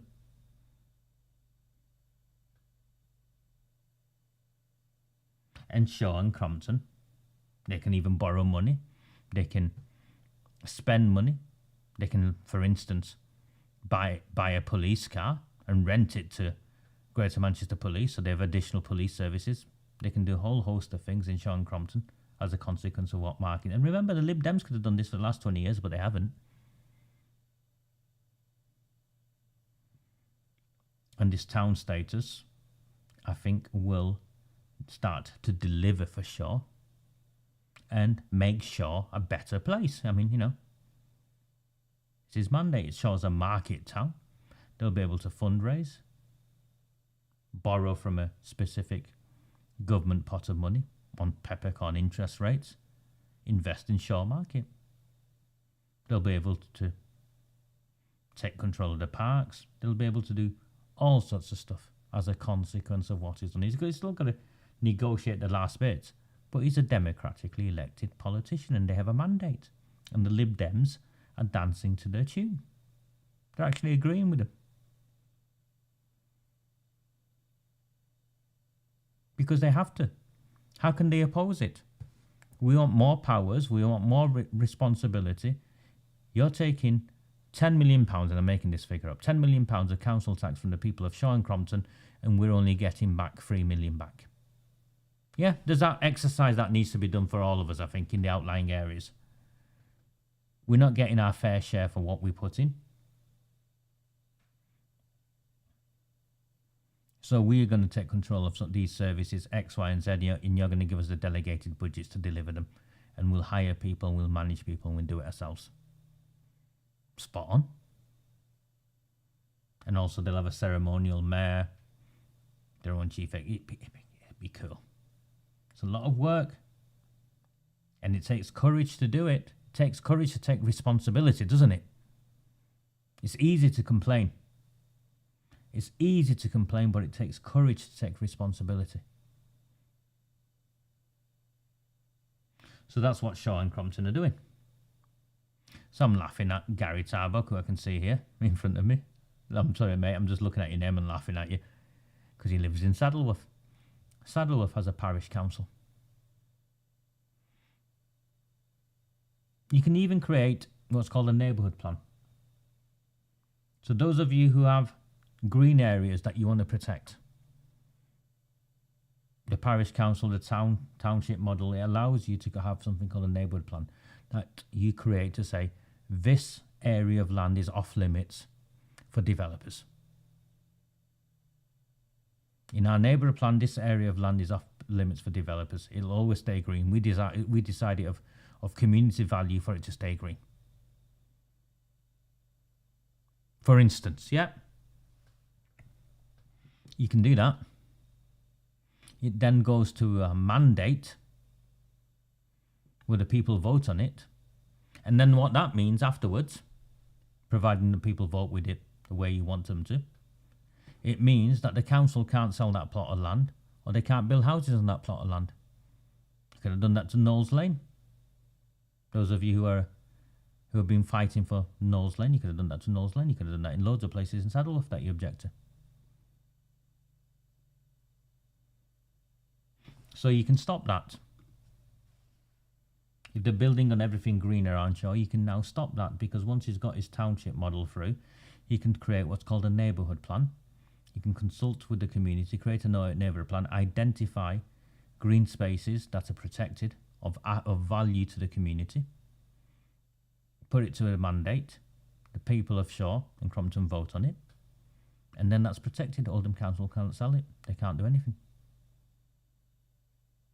It's built within the Localism Act.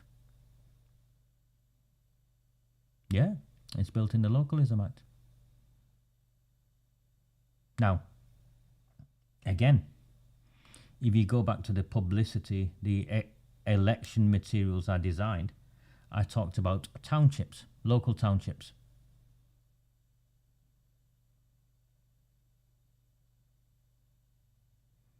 And delegated powers are moving away from Oldham Council sucking everything up, because Oldham is a borough. It's a metropolitan borough. It's not a town in its own right.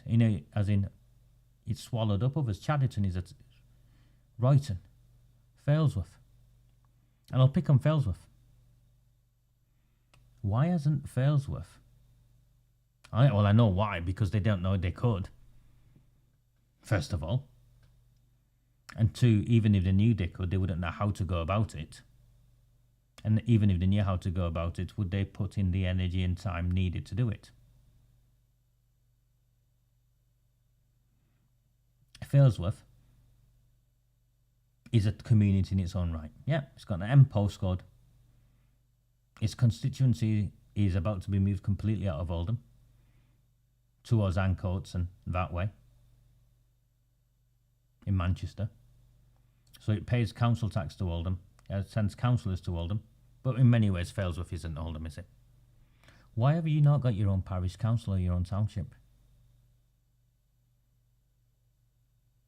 Brian Hoban's been a councillor for how long? 5 years? You've got a majority independent combination. You've had 5. Now you've got 4. You fell on out with each other. You got 4.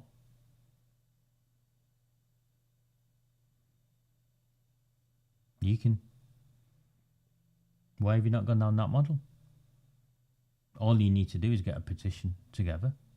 I think it's 7 or 8% of the electorate have got to sign up to it, present it to the council, and they've got to let you go to the government, and you become a parish council, a township, and you can get town status, your own proper mayor, your tax raising levies,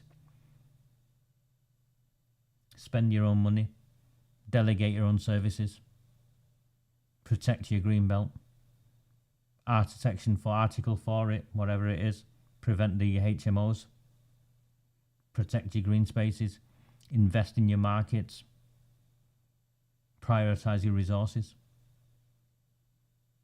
You can do it. You can do it. It's easy. AROOJ SHAH will hate it, because actually what Shaw will do is it's a pathway. And others, others will follow if they've got the courage. Royton could do something very similar. Royton's a town in its own right. In fact, Royton's a combination of towns. There's Hayside, Royton, Farnham, I think. You could do it. Take power away from AROOJ SHAH, because as it stands, all they're doing is sucking it up everything from all of you, and redistributing it in Glodick, in Caldas, in all the areas where the block vote is dependent. You can see what's going on. I don't need to tell you. You sense it yourselves. You're not getting your fair share. Well, the Localism Act provides for your fair share. And you can do that again. You can have your own police station and your own council, like this.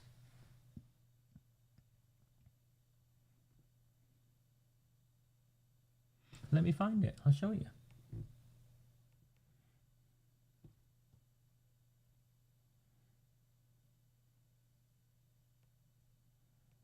Give me 1 second.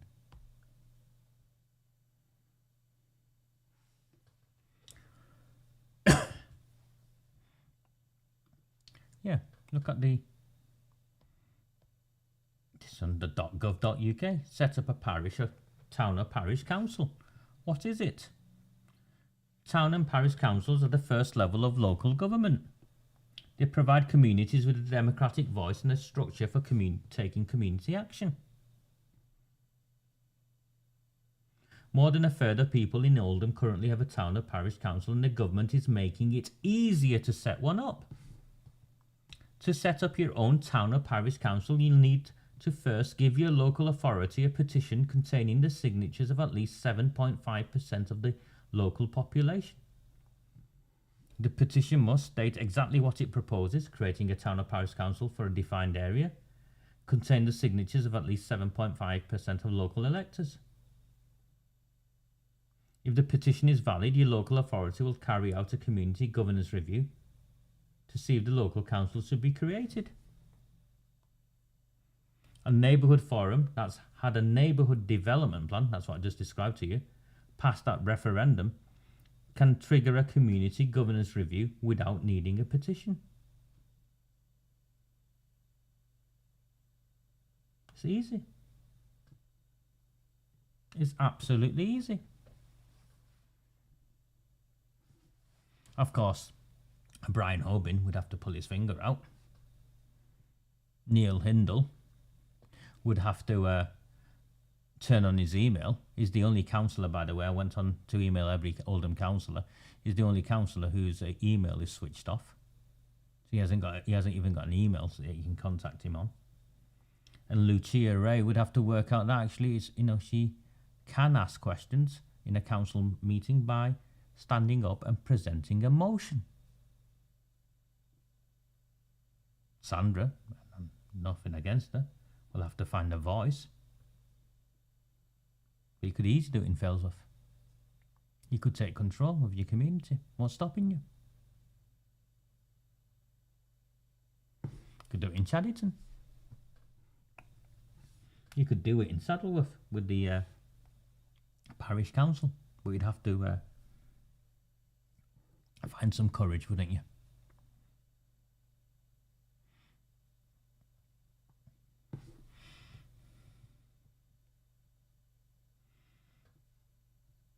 Okay, let me St Mary's Way, cycling, yeah. Well, cycling can make you happier, healthier and wealthier, according to I Love Oldham. What the Oldham Council don't tell you is that across the country, Oldham is one of the lowest places for cycling. I wonder why. Yet they're putting a cycling lane up St Mary's Way, and I reiterate, I want to see Howard Sykes on a bicycle up St Mary's Way. I want to see Elaine Taylor. I want to see Ross Birch. I want to see all of them on a bicycle up that hill. In fact, I'll be happy to stand at the top of the hill with a plate of samosas. You've seen the School Street update. Yeah, so they failed that. Oldham Council have got something up around CSC. They're trying to divert attention and talk about online. They're trying to shift the narrative about the signs of CSC and it's online. They're doing that on purpose. It's actually dangerous. It's actually dangerous.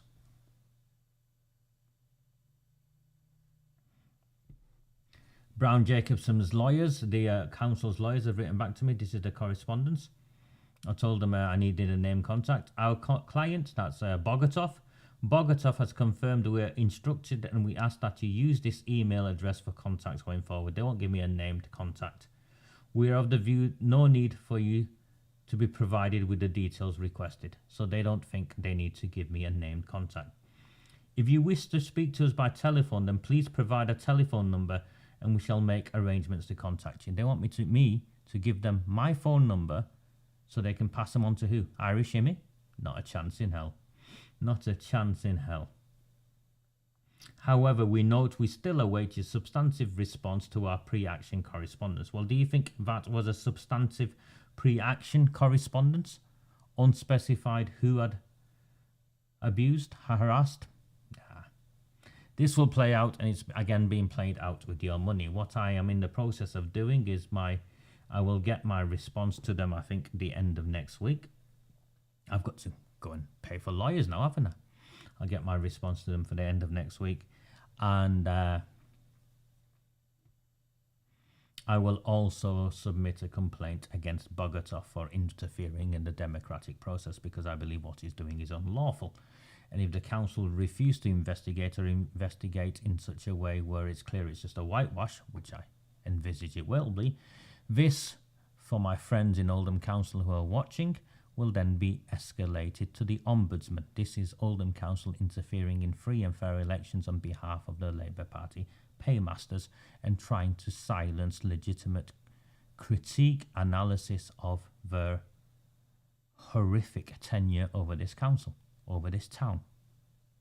And in a democracy, we have every right to do what I am doing, as the police have found out. This is Maggie Hurley. Now I'm hoping it plays. Have a listen.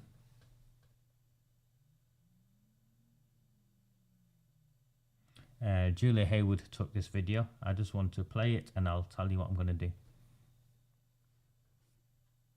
Skill sets, and they're here as well. And Graham leads on the police and crime elements of our work. Have you got the sound? So don't ever think, just because there's only one independent councillor in Royton, that there's only me. Who are the others? Because there's I'm talking about my team, Julie. Yeah. I've got a big team behind me. Who are the team? In case we need to contact them, who's the team? Let me do something. Give me 1 second. And hopefully I'll get the sound.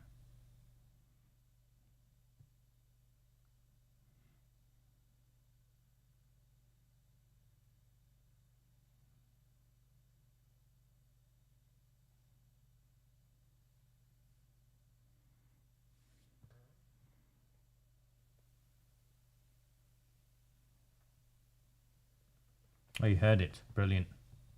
I'll play it again. Just give me a second.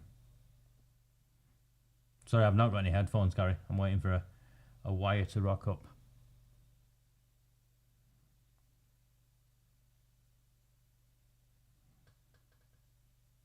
Behind me, people with very specialised skill sets.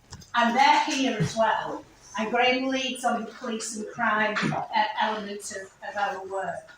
So don't ever think, just because there's only one independent councillor in Royton, that there's only me. Who are the others? Because there's I'm talking about my team, Julie. Yeah. I've got a big team behind me. Who are the team? In case we need to contact them, who's the team? Right, you don't need to contact my team, you contact my team. So why are you telling us about it then? What do we do? What does each individual in the team do? Each individual in my team. At the end, we've got... Okay, you heard that.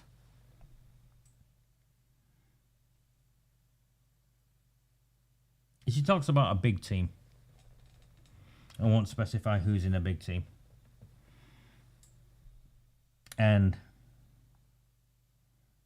soon after, John Hughes, who won't confirm what his role is either, he was condescending to Julie Haywood, who took the video of her.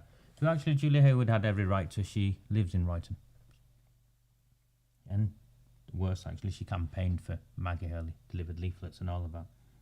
So she feels let down, I think.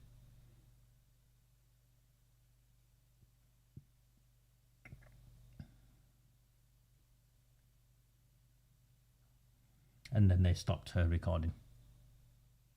So whilst they go to council meetings and are happy to have people record the council, they wouldn't let Julia Hayward record a public meeting with the police. Now, I'm not going to get into any of the specifics yet, because when and if, and I prefer to say if rather than when, if I do and when I do, it will finish him. And I don't want that.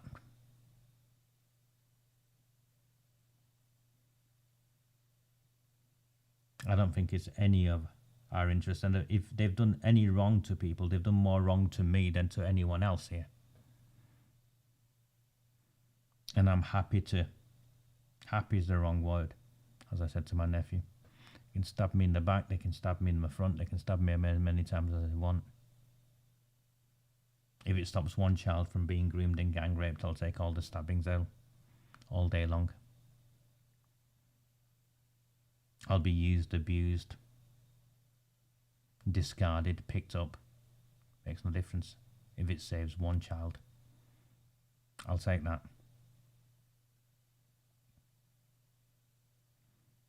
So, I'm hoping,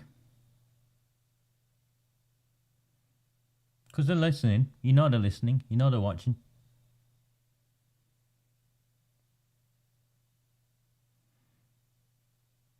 That between Mark Wilkinson and MARC HINCE, perhaps, there's some sense knocked into what's gone on. And I'm happy to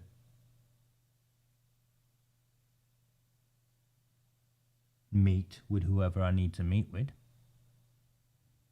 to try and resolve this. And if I can resolve this, then I can ask people. I can reach out to people like Julie and others and say, this is what we need to do.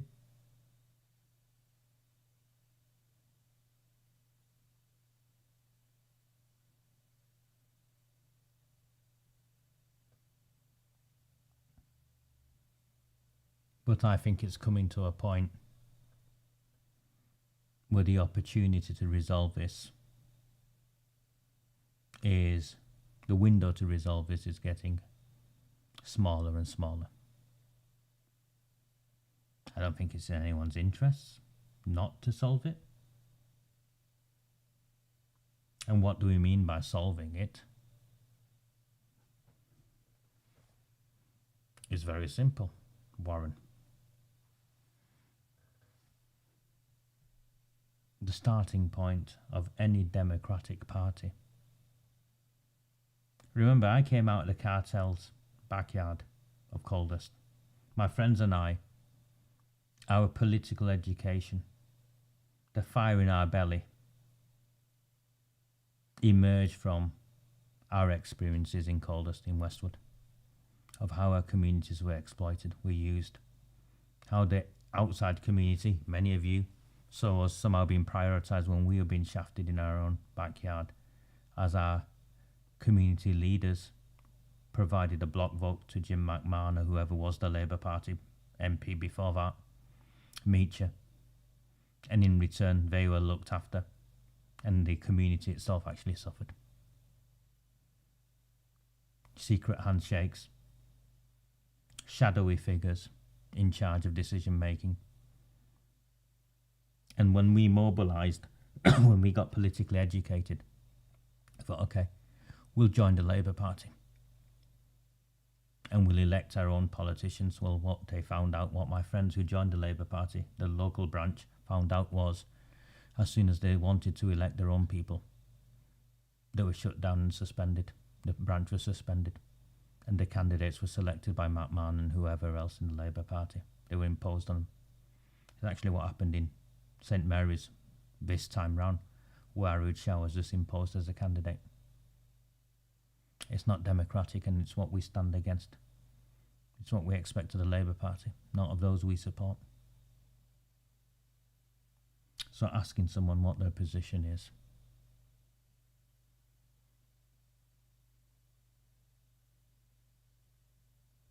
and a refusal to answer, Warren?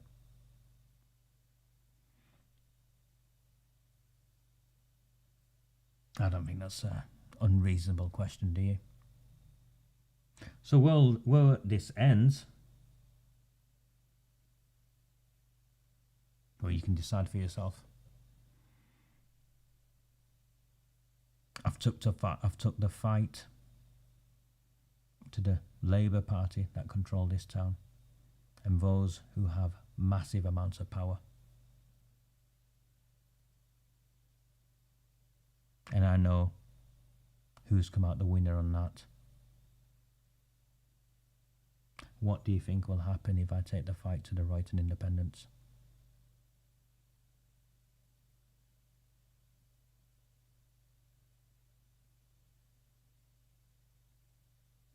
Thank you for joining me. It is Sunday the 24th of September. It's coming up to 11:30 in 2 hours. I've enjoyed myself. I am hoping for a meal with some of you guys. I'm thinking Wednesday. I'm just going to go to the Blue Tiffin for, I reckon, about 7 o'clock. So those of you who turn up, by all means, join me. And we'll have a meal together. So Wednesday night, I'll be at the Blue Tiffin. If you want to come, please do. I desperately, I do need help with these leaflets. So if you can help me, please drop me a message. And over the coming weeks, we will be out and about across all the 9 wards delivering these leaflets. And for those of you who don't subscribe or don't support me on Ghost, or I've cancelled your subscriptions because I put the content out for free. If you found value in this transmission, and I do it every time, to the 219 of you who've watched, thank you to the 2 people who've bought me some coffees. Support me, or it gets very hard, doesn't it? A very, very good evening. Do not fear them. Do not fear any of them.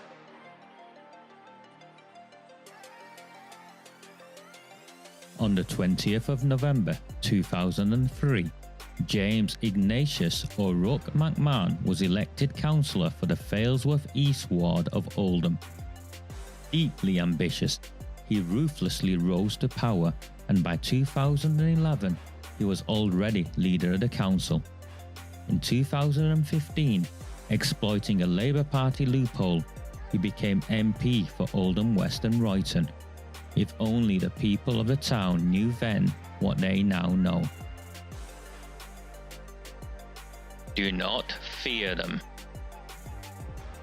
Do not fear any of them.